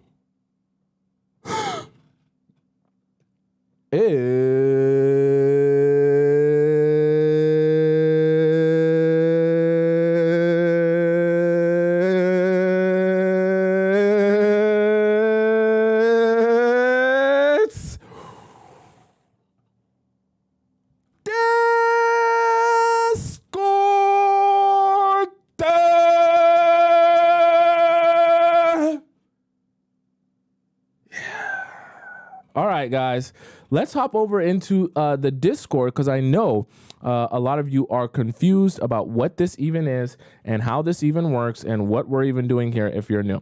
Don't worry, you'll learn. So the Discord is essentially where all the amazing members of the Players Club get the opportunity to ask me a question about their relationship or situationship, and I answer their questions live on the show. Now, we have two versions of Discord questions. We have regular relationship advice in our Discord, and we have what's called premium relationship advice. Now, regular relationship advice, I answer your questions first come, first serve. However, because I get so many questions, I'm probably behind by a month now in terms of questions and by like 100 different questions. So if you ask your question today, unfortunately, I won't be able to get to it today. However, if you are an eager beaver and you can't wait for your question to be answered, you have the option to also donate to our second version of relationship advice, which is called Relationship Advice Premium, where you donate to the show and then you put your question in Relationship Advice Premium, and I answer it live on the show because you get to skip the line if you're in Premium. Now, the way that you donate to the show is by going to the link in my description if you're on TikTok, or it's going to be down in the link in my description if you're on YouTube as well. I'm also going to put it in the pinned comment for you guys, and you can ask your question and I will answer it. If not on this show, then the next show, because the VIP, the Relationship Advice Premium section, gets to skip the line. So I'm going to put that and pin that for you guys as well in the YouTube chat so you guys can see that as well. All right, guys? So those are your two options there. Let's hop right into the first one. And before we do the first one, I want to acknowledge some of the donations we had in the YouTube chat here, because I was ranting today. Mariana said before the show even started, she donated $5 and said excited for this one. Tamara says, how do you navigate minimizing disclosure with someone you already have history or familiarity with, school friend, the same circle? Do you say minimizing disclosure as in like not yapping so much about yourself? Just start, right? Just start it, right? Don't be thinking so hard about it. Just start it by the next time you see them or you come across them or hang out with them. Try to be thinking to yourself, how can I ask you more about you? Right. And I promise you, as your mindset changes going into seeing someone, right, where you're thinking, how can I ask you more about you and learn more about you? Your mind will be on asking good questions and trying to understand them and understand their thought process. And then, like I said, you kind of get a break psychologically, because as they're asking their questions, as they're answering your questions, you're also thinking of the next follow-up question. So just start by asking more questions. It's really that simple. You don't have to. And the more questions you're asking, right, the less time is being taken up by you yapping. You get what I'm saying? Love Smith says, I had a first date with a white male executive. We have our second date Saturday, and he knows, and he keeps texting pineapple-y. Is he looking for hookups? If someone, I'll be honest with you guys. Oh, thank you for the donation of $10 as well. If a guy is constantly only focused on the pineapples over text while he's trying to date you, then that is a clue to you that is what he's here for. So you have to start making a decision after you come to that realization. Do I really want to keep dating you when it's clear that you're only looking for that? Because you have to understand, you coming out and telling him that he needs to stop talking to you about pineapple related stuff, that's only going to make him hide it so that you don't realize it until it's too late. So you don't even need to address it, but you should be banking that information and asking yourself, do I feel this is where you have to start using your own discernment. Do I feel like you're too hyper pineapple fixated that you're clearly not invested in this for a real relationship? So when you go out on the second date, now I want you to start asking him questions to see where his mind is at. And if you constantly hear him talk about a relationship as it relates to sleeping together before being in a relationship, now you know where his mind is at, type of thing. Trinity says, great session today. Thank you very much. And she donates to Frank. I think that's Swiss Frank. Thank you so much. I appreciate that. Thank you so much. All right, guys, let's hop into our first question. So Starshine starts off by saying, inconsistent. My PayPal is blocked, so I donated in the YouTube chat instead. I saw it. So I'm 26, dating a 25-year-old guy for 2 months now. What does it mean if he's very inconsistent via text or phone calls? We see each other about once a week, and he rarely texts me / initiates contact between dates. I know this is good in a way, but his behavior concerns me, okay? When he texts me and I text back, he takes from 2 to 10 hours to respond. He sometimes leaves me undelivered for 2 days. That is not normal. Normal boyfriend behavior. Okay. It's only been 2 months. All right. Is it? He told me he's a bad texter at the beginning without me asking him. So he already, this is something that he knows he does. Without me asking him. And so am I. But when you're into someone, don't you have the urge to check your phone or reply quick? Is this a red flag? He does not make me feel secure while we are apart from each other. Sometimes I even wonder if he's secretly still messing with his ex of 6 months. I tried to stay strong and rarely give in to the anxiety I feel regarding this, even though I really like this guy. I don't initiate and wait for him to reach out. Sometimes I think he's playing the waiting game on purpose, even though he claims to want me in his life. P.S. He always pays for everything when we're spending time together, booked a trip for next month, and plans romantic dates. Assures me I'm the only girl he's communicating with, again without me asking, and very territorial over me. I'm just confused about these mixed feelings and the discrepancy between his intentions with me and the fact he can go days without thinking to reach out. PS2, we've been going on dates, hanging out since the beginning of June, already had pineapples 4 times. It's only been 2 months. Okay, let's see. He has been inconsistent in our communication even before that, as we were flirting over. Okay, so if he was inconsistent in communication even before that, why would you sleep with him? Yeah, at that point. As we were flirting over text since March, I don't want to get attached and haven't disclosed anything about my feelings or desires yet, as I don't find him boyfriend material-ish so far. So then my question becomes, why are you entertaining a guy that you actively feel like is not boyfriend material? This is what I mean when I talk to you guys about wasting your time. But he always finds a way to charm, and he's being a magician in bed. Great. So like what can you do with that in terms of a husband? Like I don't want to get mad already. Would instilling a sense of urgency even be possible in this case? I want him to outright commit and make his intentions clear. This makes me so mad when you guys say this. Build a sense of urgency. I want him to commit. Why do you do these things, right? Why do you ask me of these things? It's like you guys come to me and you say, okay, Tomisin, so basically I gave away all of my leverage. Now explain to me, how can I gain some leverage to get him to want to commit to me? What?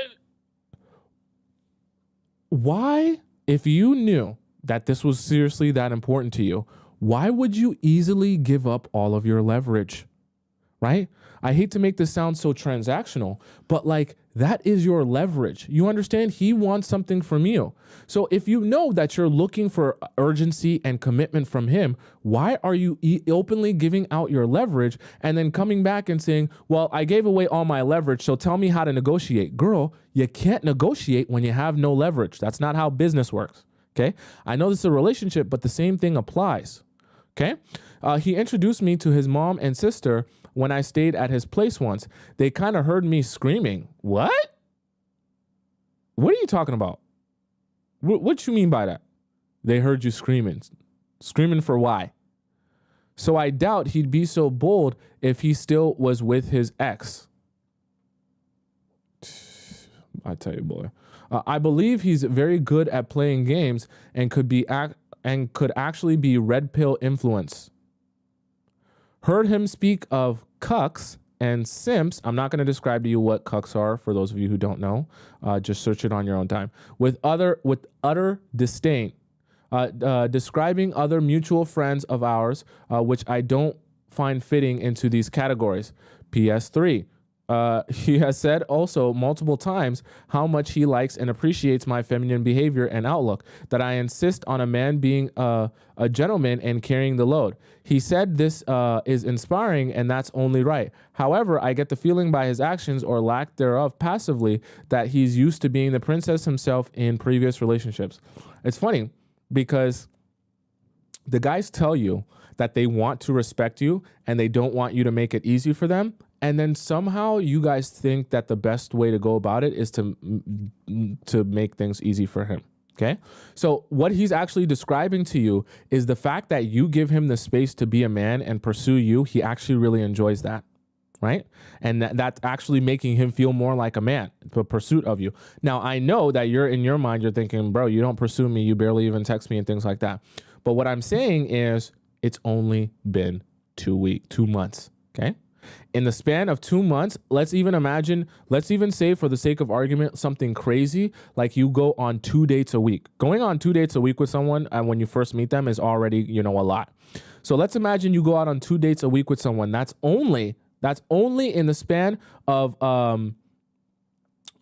2 weeks going to be what? 16 dates. Okay. Right. That's if you went on 2 dates per week. Okay. And so I say that to say, give it some time. Okay. Give it some time. Let things build. Okay. Let things build over time and let things, escalate over time. Don't be so hyper fixated that, oh my God, everything hasn't happened at once. That means he doesn't like me. Hold your water. Okay. Hold your water. Take a chill pill. Just keep relaxing and let him come to you when he's ready to come to you. He might be busy, right? Obviously, yeah, I get it. A couple of days not texting you back, you're getting a little bit anxious about that, but just give it a little bit. So far, what you said, because I can't say that he's not interested in you, because you did say that he's been, in terms of he spends time with you, he makes sure to be a gentleman, right? And he's very territorial, right? You have some signs there of someone who is showing some interest in you. Now, I will say mistake came when having pineapples with him so early on. But I will say he's showing some signs of a little bit of interest in you. So I don't think right now you need to be doing anything to try to push this to start working out faster than it needs to, especially the position that you're in where you don't have any bargaining power, right? You already gave away a lot of your leverage and a lot of the urgency you could have made him feel by him not sleeping with you yet. You already gave that away. So I think for you right now, you need to continue doing what like he's been talking about, just kind of being in your feminine and allowing him to come to you when he's ready so that he can recognize within himself, I speak to her because I want to speak to her. The worst thing you can do, Starshine, in this situation is try to force him to speak to you by saying, hey, you don't text me enough. Hey, you don't call me enough. Hey, you don't take me out enough type of thing. Because then he's only going to push back against that and he's probably going to talk to you less or want you less because he feels like you're trying to force him to do that. The second thing I want to acknowledge for you and that you need to figure out is why are you dating a guy that you don't think is boyfriend material, right? You said, I don't find him boyfriend material-ish so far. So why are you investing your time and energy even bothering to go out on dates with a man who you don't think is boyfriend material? The logic does not make sense. And I have to continue pointing this out to all of you that you need to take your time and your energy so seriously and valuably that you stop wasting it on guys that you don't see or foresee a future with. So if a guy is, let's just say for the sake of argument, you need a guy to be texting you every day. And that's the only type of guy you can have in your life that will be texting you every day, calling you every day, speaking to you all the time, 24/7 and never want to not speak to you. Let's just say that's the thing that you need. Okay. I'm not even here to tell you if that's right or wrong. If that's the thing that you need and that's what you need in a husband, then you need to make it clear for yourself that if a guy I come across is not that, then I probably should be looking for a different guy. If that's the criteria that you know that you need. Okay, so if you're telling me that for multiple reasons he's not boyfriend material for you, move forward. Why waste your time on a guy who you're openly identifying is not boyfriend material to you? That is a complete and utter waste of your time. Why not give that energy back to yourself? And then when you do invest it in someone else, it's someone that you actually think is boyfriend material. Don't be silly. Okay. Next we have here, let's see, guys. Small update, clarifications to yesterday. Okay. So I want to make you guys aware, just so you guys don't think that this is a thing. People that ask multiple questions in the relationship advice premium are donating multiple times. So I've already verified that Mary donated multiple times, which is why she asked multiple questions. So I don't want you guys to think that you can donate one time and then ask a whole bunch of questions and you constantly get to skip. That's not how that works. Just because we have to be fair to everyone else. So if you want multiple questions, you got to donate multiple times so that it's fair for everyone else who's waiting. Okay, so Mary said she had a question yesterday. You guys should go watch that to know her full question. She says, hi, everyone. I'm the girl from yesterday's story. I didn't realize everything. Oh, I think actually this is the... Yes, this is there was a second part to this. So this is from today, right? So this is your part number 2. Regarding his message from yesterday, he said, just to let you know, I'm leaving soon. You suggested oh yeah, just to let you know I'm leaving soon. You suggested I ask him what that meant, which I did. Okay. And he replied with a voice message asking if I was pretending not to understand or if I genuinely didn't get it. So let me give you guys a quick summary. Basically, this guy that she was kind of going back and forth with talking to, he essentially has kind of been wishy-washy. And now he just messaged her recently, like as of like a day ago, that, hey, just to let you know, I'm leaving soon. He basically was trying to bait her into saying, okay, so then let's go out on a date. He wanted her to be the man. He wanted her to put on her construction pants, get down and dirty and be the man and ask him out on a date because he's leaving soon. So I told her, don't do anything and force him to be a man and say, oh, okay, so what does that mean? So that he can fix his mouth to say, yeah, I'm leaving soon, so I want to go out on a date with you before I leave. Never, ever do the work for the man. And this was a prime example of how guys are going to try to bait you into doing the work for him so that he doesn't have to actually be a man and ask. It was satisfying to hear him be so direct and say that if I still wanted to see him again, now was the time because he's leaving soon. He sounded like a little boy asking if I had time for him, and I loved it. You see what you get when you do nothing.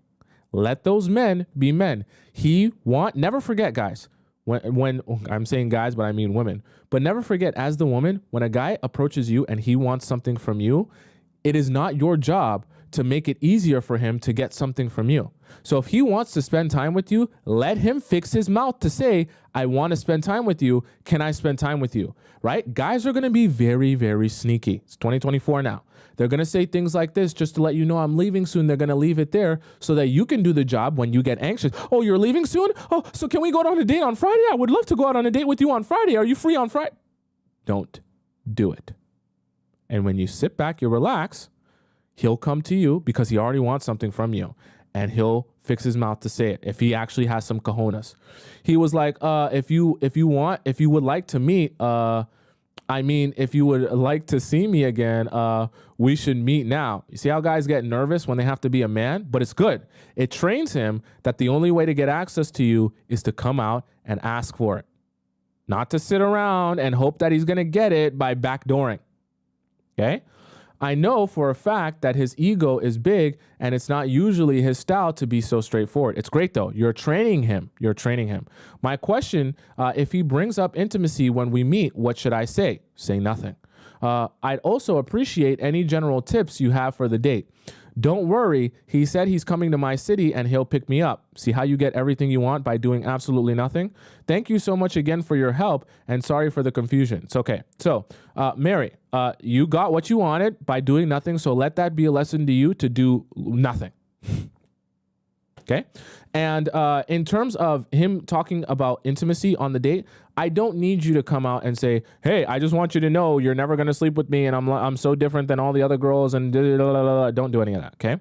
I just want you to make it very simple. When he talks about intimacy with you, I want you to redirect the conversation into something else, okay? And when I say redirect the conversation, I want you to redirect it into questions that pertain to information that you actually want to extract from him. Don't waste time talking about sleeping with each other. It's not actually going to benefit you in terms of extracting information. So watch this show and shows about asking questions so you can figure out how to redirect conversation back into information that you can actually use to better understand his mind frame. You understand what I'm saying? That's way better. Now, when it comes to intimacy in general, I don't want you going over to his house. Definitely don't be going over to his house and drinking wine or taking shots. Don't do any of that. If you're a smoker, don't be heading into his car and start smoking. Don't do none of that, okay? No need for these first few dates, because I believe you're still on the first few dates. No need to be going back to his house and doing nothing where it's just you and him, okay? Keep these dates public. Let him enjoy his time with you. Cut it short so that he can be thinking, because you're still in the early stages where he still needs to really have a lot of intention about you. So I would advise for you, cut it short, 2 hours maximum. Say you got to go home, you got work or whatever it is, so that he can be thinking, damn, I am going on this trip. And I really want to see her either again soon or definitely as soon as I come back from this trip. Keep that pressure from him going, where he continuously wants to keep applying pressure. You got to give guys space so that they can keep applying pressure. If you are not giving him enough space because you're the one all on his body, he won't be able to apply any pressure. Okay, so that's my advice for you on that. But I'm glad you're getting what you want now when you sit back and you relax. Okay, see how that works? Now, let's head over into relationship advice, the free section here, and we will answer some of these questions here as well. All right. So the free section, as you can see, we got a whole bunch of different questions, probably over 100 that I have not answered. Let's start here and ask from here because I haven't answered this one yet. All right. So we have here Ania who says advice. How to know when a man comes back or misses me genuinely. How different his words or actions would be when it really would be about reconnecting. Is it possible to never be mistreated, but genuinely be loved and cared for? I'm already treating myself with respect, waiting for the right man. Not to show off my body and with any revealing clothes, not sleeping over. I set boundaries and communicate my values. I don't treat men as a prize, and it really works because it led to serious obsession, even him being really emotional over me and crying. But I keep attracting men that are very very nice and lovey at first, but then wanting only one thing, not treating me like a valuable person. Sometimes they don't reveal their true intentions for a really long time. And the same thing it was with the obsessed man. He was all in love with me, saying how much he wants me to be his wife, pouring out his emotions and heart. But at the beginning of the first date, he started crying. What the hell? What the hell? He was telling me that he can't feel anything, that he expected something else, that he regrets that it all feels like a dream, like I'm not real, like nothing around is real. What? In the Wattpad story? These guys be too dramatic, man. These guys want to be princesses. I asked him if it's because he doesn't feel anything to me. He went silent. What? What is this? So I told him, if you don't feel anything to me, it's okay. I can simply go back home or we can become friends. What? What? Why would you say what? He looked at me with tears and said, but I don't want to lose you. This is the first date. Chat, what is this? This is literally the first date. Lose you on what? You dated someone for 30 seconds. Anyways, since then, his mind magically changed from I feel nothing to again, I want you as my wife. Yeah, this is just a word of advice for you, Ania. Stay away from men like this. Men like this, there's nothing wrong with having emotions, okay? Even as a guy. But men like this that are this emotionally up and down like this, you just need to stay away from them because you're not going to be as a masculine energy, he has to have some sort of stability within himself that you have room in your feminine energy to be emotional and feel things and go up and go down.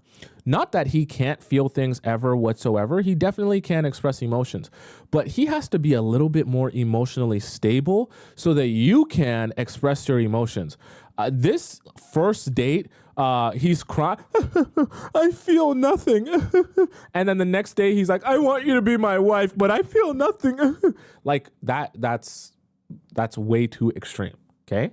And that's just that at that point, it's just, that's just unstable. And you can't work with that as a woman because you're going to be the one having to console him when he's going through these emotional roller coasters. And then so who's going to be there for you when you have some sort of emotional roller coaster? You're the woman. So you're supposed to have the emotional roller coaster. Not that he can't have emotions, but like he's not supposed to be like this all the time. He's supposed to be a stable force in your life so he can balance you out. And so I say that to say, I don't think that's not going to work. Okay. That's not my belief. I don't think that can work when he's like that on the first date. That's insane. He started being overly sticky towards me. He wanted to kiss. I said no because I catched bad vibes from him. I hope you did because I've already caught bad vibes. Later, he asked how I felt about the date. I told him that these sudden changes in his feelings didn't feel genuine and I didn't want to talk to him. Honestly, you should have just never spoke to him because I agree with you, but I don't even think that you needed to tell him that because now you're telling him what not to do. So you're making it clear to him why you don't like him so that he can stop doing that. He went on obsessed mode again, pouring his emotions. But I wanted to know the reason of him telling me I don't feel anything. He said that he expected something better from my looks. What? And started picking up on me. What? Okay. Now, after a year of not talking to him, he typed to me again with wanting to go out again on a second date. Okay, I'm gonna make that simple for you. I know you sent this message a while ago. Don't go on a date. If you're talking about this specific guy, don't go on that date. Absolutely no, not even a little bit. First telling me that I'm not enough and he expected something better from my appearance, and then saying I want to go out on a date with you or wanting to kiss me. I confronted him about that because I don't want to go out on dates with anyone who I think you might say who tries to humble me and changes his mind afterwards. Okay, I agree. That's not a good sign. Then you go on to say, tries to. Oh, I lost my place. Oh yeah, and he told me I don't understand it even myself. I come across you because you are important to me, and I feel that I don't want to lose someone who is so close to me. How you guys went on one date and he hasn't spoken to you in a year and a half. How are you guys so close? And that's why I just started thinking that I have something wrong with my brain. No, he does. And the source of what attracts me so much to you. Oh, that's what he's saying to you. Sorry, I was wondering. I was like, no, this is idiotic. And the source of what attracts me to you so much is I suspect is mainly that I have never felt such closeness from anyone except for you. Other girls were never so important to me as you are. That's what I miss, and that's why I regret it all so much, because it's something that I lost because of my decisions. I have this inner feeling that I regret my words and decisions. Once before our meeting, I also thought I was not enough for you. I miss love a little. I really regret my decisions and miss you. Okay, he then goes on to say, I asked why you would want to go out on a date with anyone who you don't even find pretty. Okay, I want to make you guys aware, this is just a side note for you guys. I want to make you guys aware of when people will apologize to you, like from a non-genuine place. It will sound a lot like this, because even when they apologize, you'll be like, I'm not really sure what you're even saying. It's what I call, it's like word vomit. And I've seen this from a lot of men before, where when they apologize, they just word vomit, where I'm sorry for the decisions I made, and it's so bad because I miss you so much, and I made mistakes, and the mistakes I made, I regret them, and the decisions I made, I regret them, and you're kind of like, well, what are you actually talking about though? I don't understand what you're actually talking about.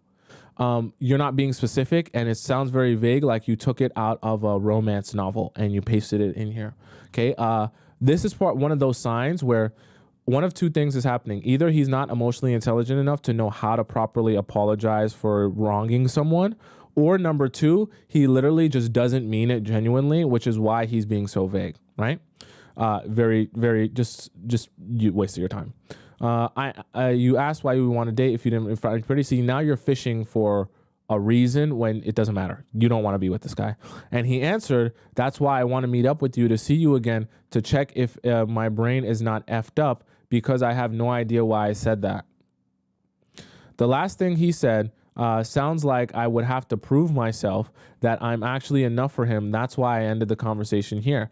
I asked my friends about the situation. They answered that he's probably just wanting to come back because he knew the entry threshold point since I agreed to go out on a date with him, and no other girl wanted to be with him at that time. I would agree with that. It probably has to do with the fact that he knew he could probably get a date with you, and he probably had way less options.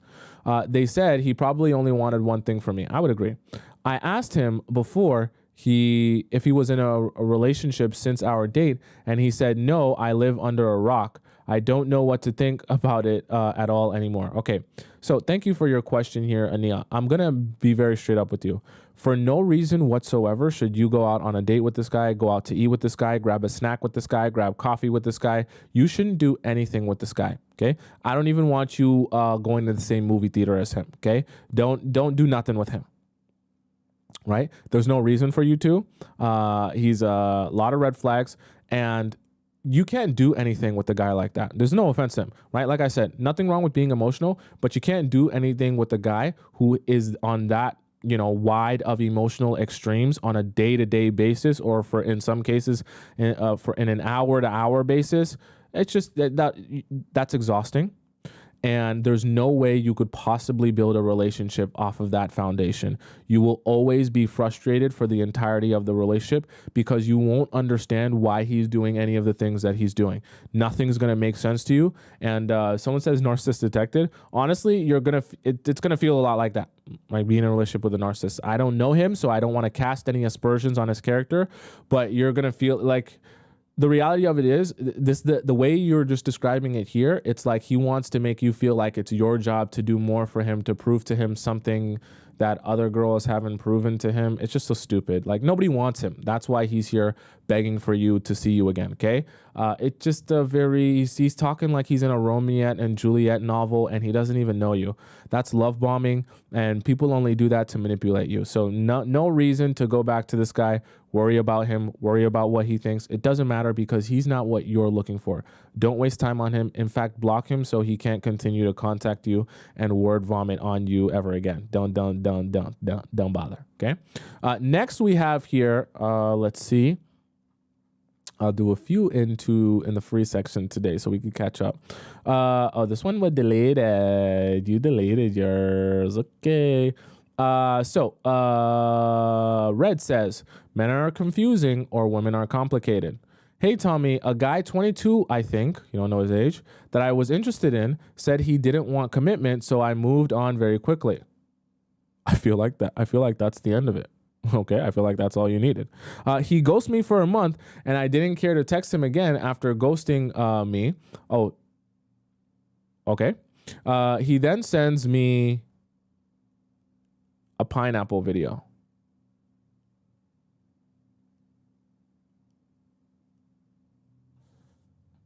He doesn't speak to you for a month, and then his return to your life is sending you a pineapple video. Wow. I that's a first. I will say that's a first in the Players Club Discord that I've ever heard of anyone doing that. That's honestly psychopath behavior. Let's see where this goes. This might be interesting. We were not close like that. I ignored him because WTF. I agree. He then added me on social media. So that just never got addressed. And I decided to hear him out because I think that's fair.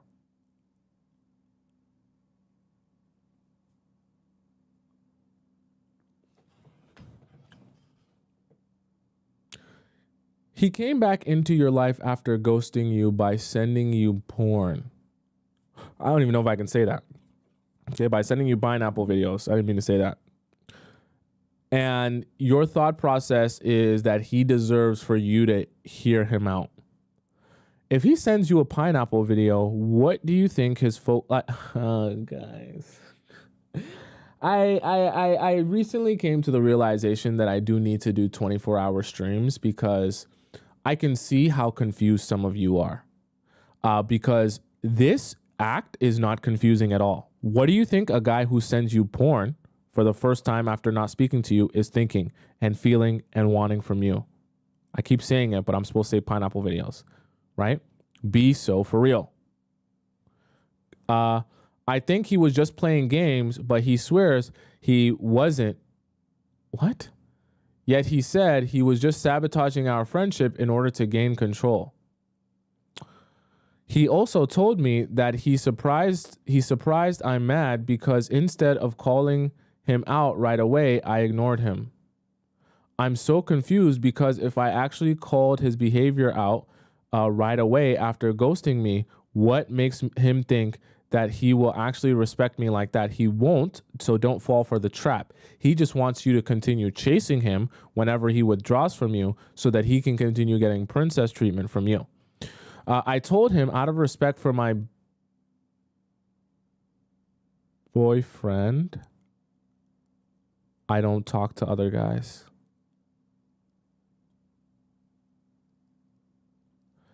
Chat, I'm going to need to take a stretch.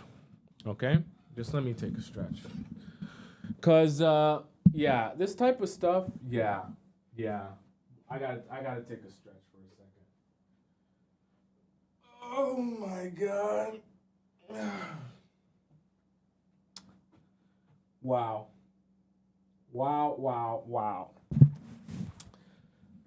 Okay. So let's get this straight. What's your name here? Red. This whole time, this was happening while you had a boyfriend.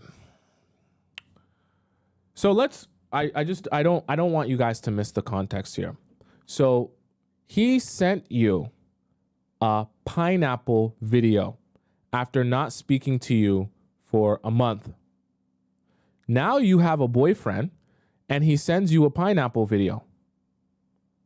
Quite inappropriate if you have a boyfriend. But then when he adds you to social media, you chose that the best decision to make was to hear the guy out who you once were trying to have a romantic relationship with. So that already makes it inappropriate, but also just recently sent you a pineapple video. And you have a boyfriend while you're having this conversation with him about your relationship that you were once in with him.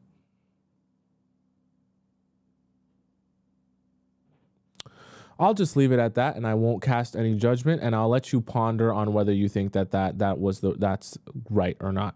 Okay. I told him, out of respect for my BF, so now that's how you're gonna, whatever.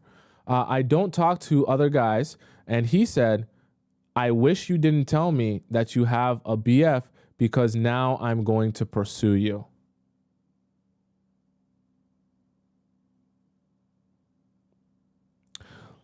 You know, I don't want to make this too spiritual here, but Red, I want you to really be thinking about the type of energy you allow in your life, because I'm telling you, you let certain type of people into your life and you give attention and energy to them, it will only bring a lot of bad things into your life. I can assure you of that. People who think like this want nothing good for you. I will promise you that if you take anything away from this. People who talk like that, they want nothing good for you. They only want to come into your life to cause chaos. Only. And they actually feel good about coming into your life and causing chaos and wreckage and leaving you damaged and broken. So the fact that you're even considering being open to hearing anything he has to say at this point is insanity.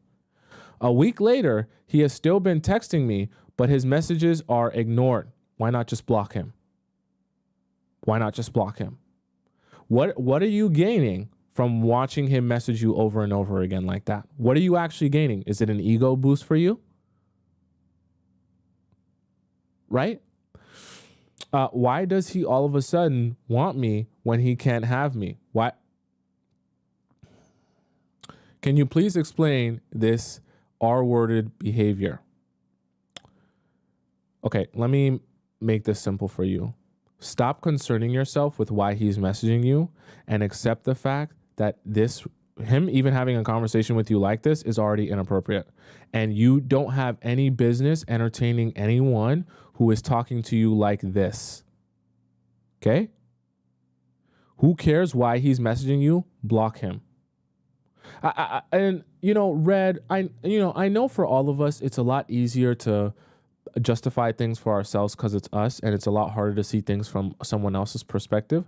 But Red, I honestly want to ask you, if a girl that was once, had a thing with your boyfriend, messaged him, sent him a pineapple video, and then went on to say, oh, now that you told me I have a girlfriend, I'm really going to go after you now. What would you want your boyfriend to do? Continue just allowing that girl to message him all the time? Or would you ask or expect your boyfriend to put his foot down and just block her? Because once someone makes it very extremely clear, not only are they only here to sleep with you or do something inappropriate with you, but on top of that, they're actually going to try to, ruin your relationship because now they want to pursue you because you have a girlfriend or boyfriend. Don't you think, like, at what point does the line get drawn where someone in your life becomes too toxic that you can't even allow them to have any access to you anymore? Do you understand? Like, at what point is there a boundary where you say, you can't speak to me like that? Because me even allowing you to message me is disrespectful, as if you would have an opportunity to speak to me like that, right? And this is what I mean when I say you have to be so obsessed with your self-respect that you don't allow guys to even have the chance to approach you in this disrespectful manner. Sending you the pineapple video should have already been the last straw. But even if that couldn't be the last straw for you, this should have been the absolute last straw. And I'm not talking about ignore him last straw. I'm talking about blocking him last straw. Because whether or not you're saying, oh, but I'm just blocking him because I'm not going to talk to him now. But if I ever want to talk to him in the future and I break up, it doesn't matter. Because why would you want someone in your life that thinks like this? Why? Even if you are single, why would you want and invite someone with this type of energy into your life that is thinking to themselves, damn, now that you have a boyfriend, now that you have some sort of happiness, I want to come into your life so I can make sure you have nothing but chaos? Why would you even want to be friends with someone like that? Why would you even want someone like that to have your number? Why would you even want someone like that to be able to fall? You should want to be far, far, far away from people with that type of energy towards you, or just in general. You should want to distance yourself completely from people like that. Don't even have them be able to call you or talk to you, because you should be so obsessed with your self-respect and so obsessed with guarding your energy that you don't allow people like that in your space. I know that sounds very spiritual, but I'm so serious about that. You got to be very, very cognizant about that, especially for you as a woman, that you don't let wow. Like, this is crazy that he would say that and even be bold enough to continue messaging you after the fact of saying that. It's insanity. And I think that if you haven't already, you should block him, because what is even the purpose of receiving his messages? I ask at that point. He's made it clear what he wants, and he's made it clear that he's not looking to do anything respectful or nice. Why even bother continuing to view his message or allowing him to even contact you? Waste of time, and honestly doesn't benefit you whatsoever. Okay. Next we have here, let's see. Okay, we got Shug. All right. So Shug says, hi, Tomisin. Sugar, I said Sugar. She says Sugar. Me or his baby mother? Oh boy. You guys know it's going to be some drama when you hear baby mother in the title. Hi, Tomisin. So my boyfriend and I have been together for a little over a month. From what he told me, he and his baby mama are not together. But the first day he met me, he was on his way there. I didn't know then. I had just closed from work and was walking home when he stopped on the road to give me a ride, which I rejected, but I gave him my contact.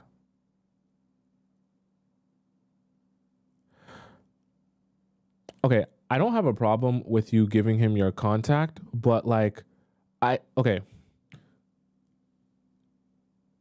need there to be a little bit of I don't know how to say this, but there's a certain type of mentality you have to ride on the road, see someone on the road and invite them into your car to give them a ride that you've never met them. I say that to say you need to be thinking to yourself, is someone that would actually think that that's appropriate or cool to do, is that someone that is has all their, is all the way there? Because it just strikes me as very odd behavior. Not that he would want your number, but the idea that he would just blatantly roll up on you and then ask you if you wanted to hop in the car and get a ride. That doesn't strike me as someone who has the social awareness to understand why certain things are inappropriate. And it makes me nervous to think, what else do they not understand is socially appropriate or inappropriate? Because asking a stranger who you've never met to hop in your car so you can give them a ride, that's weird. That's weird.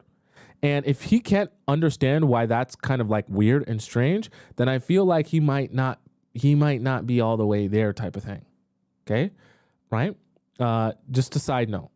So I don't think that's someone you should be giving your number to. Okay. We had a long chat that same night after he asked you to give you a ride. He wanted us to go out that same evening, but I rejected again. What is with that? What is with him? Like, he just met you. Okay. See what I'm talking about, guys? The next day he called me in the morning on his way to work, and we had a small random chit chat.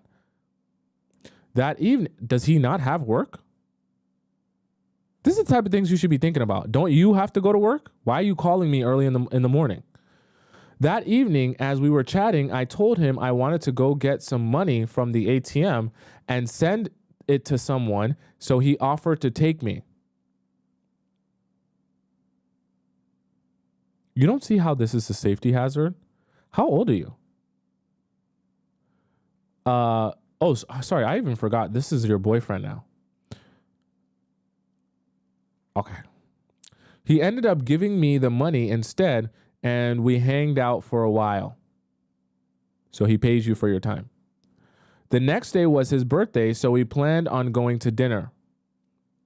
He got me a dress for it, and it was a fun night.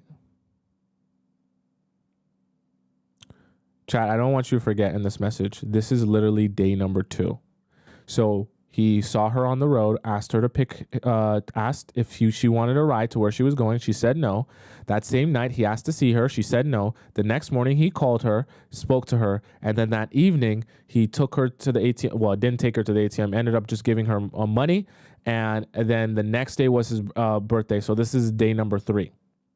So we're 72 hours into them meeting each other. He got me a dress, and it was a fun night. He told me about his child and his baby mama, but he said he doesn't live with them.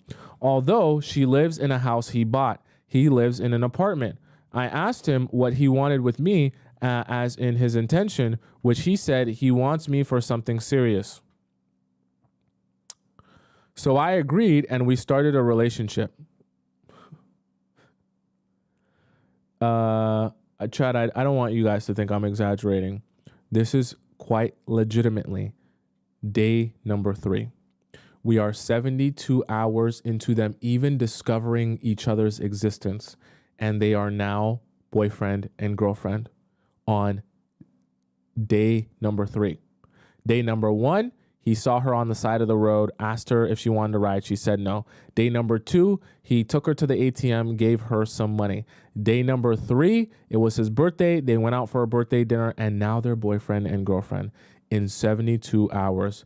Congratulations. Wow. Congratulations. What's your name here? Sugar. This is the fastest, relationship I've ever seen in the Discord.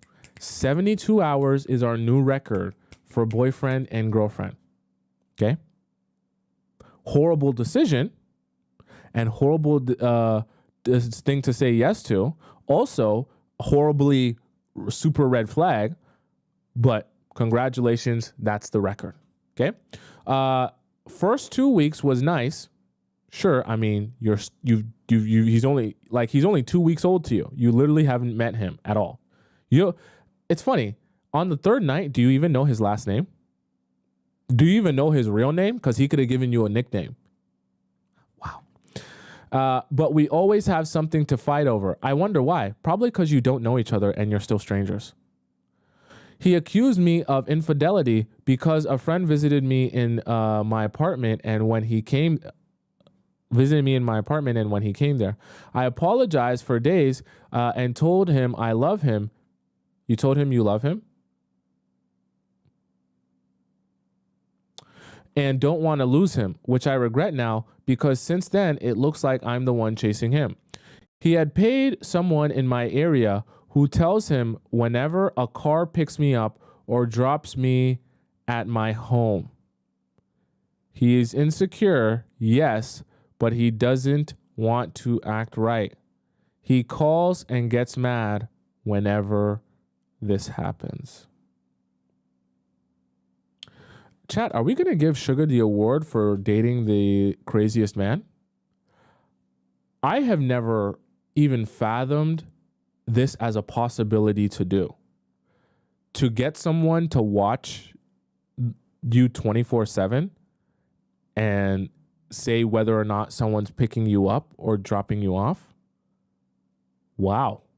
That might take the cake for the craziest boyfriend. That really might take the cake. I am quite shocked, and even more shocked that you would not say to yourself, probably someone that I shouldn't be in a relationship with. I'm quite shocked that you couldn't pull yourself out of this, or didn't see how this could go wrong. Right now, he has moved in with his baby mama, but he doesn't want me to know. She lives close to my house, and he uses the road in front of my house. Whenever he comes to my place, he either turns back as if he's going to his apartment, or waits till I enter my apartment before he lives, but I always watch him drive to his baby mama's house. These days, he only calls me at night and I always answer. I mean, obviously, he's with his baby mom during the day. Does he even have a job? Last night, I intentionally didn't pick up any of his 4 calls, and I didn't intend to call back. But at the same time, I don't want to end the relationship. Why? What are you getting from it? Sugar, what are you getting from the relationship? What are you getting? You haven't described, aside from the dress you got on that one date, you haven't told me anything else that you're getting. He claims he isn't sleeping with his baby mother. Yeah. All right. But he's staying with her now, and he doesn't want me talking to other men, but he isn't acting right. So he wants his cake and he wants to eat it too, basically.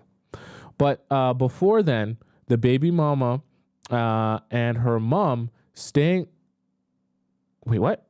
The baby mama had her mom staying with her, but the woman has left the house, leaving my boyfriend, moving back with her. It's a bit complicated, and I don't know what to do, if I should still ignore him until he changes or just move on. I asked him for a breakup before. He didn't mind and called, acting like everything was good. What do you mean you asked for a breakup? You just break up with someone. You don't ask them for it.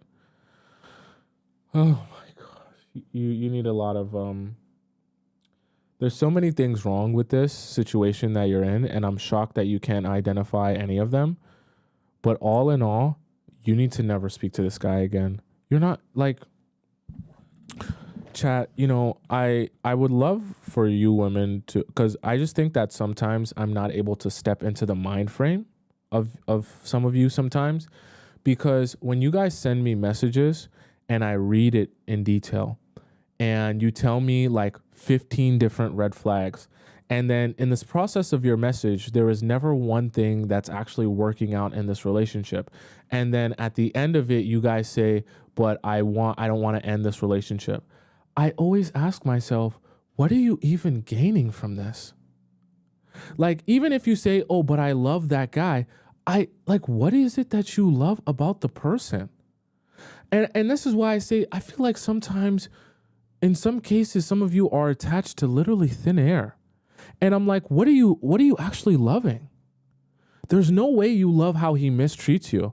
There's no way you love how he disrespects you. There's no way you love that he lives with his baby mother. There's no way you love how he's been lying to you about where he's staying. There's no way you love how he's being so inconsistent with you. There's no way you love how you feel lied to in the relationship. There's no way you love how he's going behind your back. There's no way you love how you think he's sleeping with his baby mother at this point in time. So I'm like, what is it that you love that you feel like you don't want to leave this relationship? And I'm just like, I be trying to put it together in my mind, but like it makes my head hurt when I try to think about it, because I cannot, for the life of me, I cannot understand it.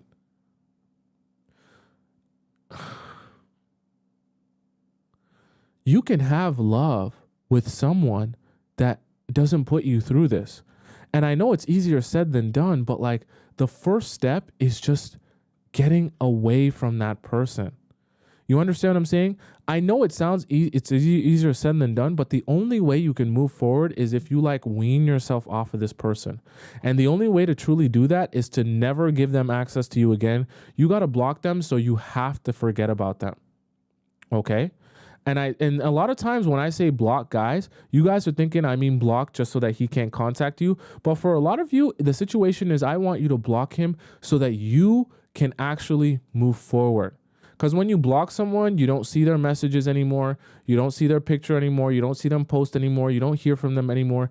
It actually allows you to like finally start to move forward. Because when you're in it, it's very hard to realize how little you are getting from the person and how much better your life will be without them. But as time goes on and your self-esteem increases and your anxiety decreases, you'll realize the best thing I ever did was stop speaking to that person.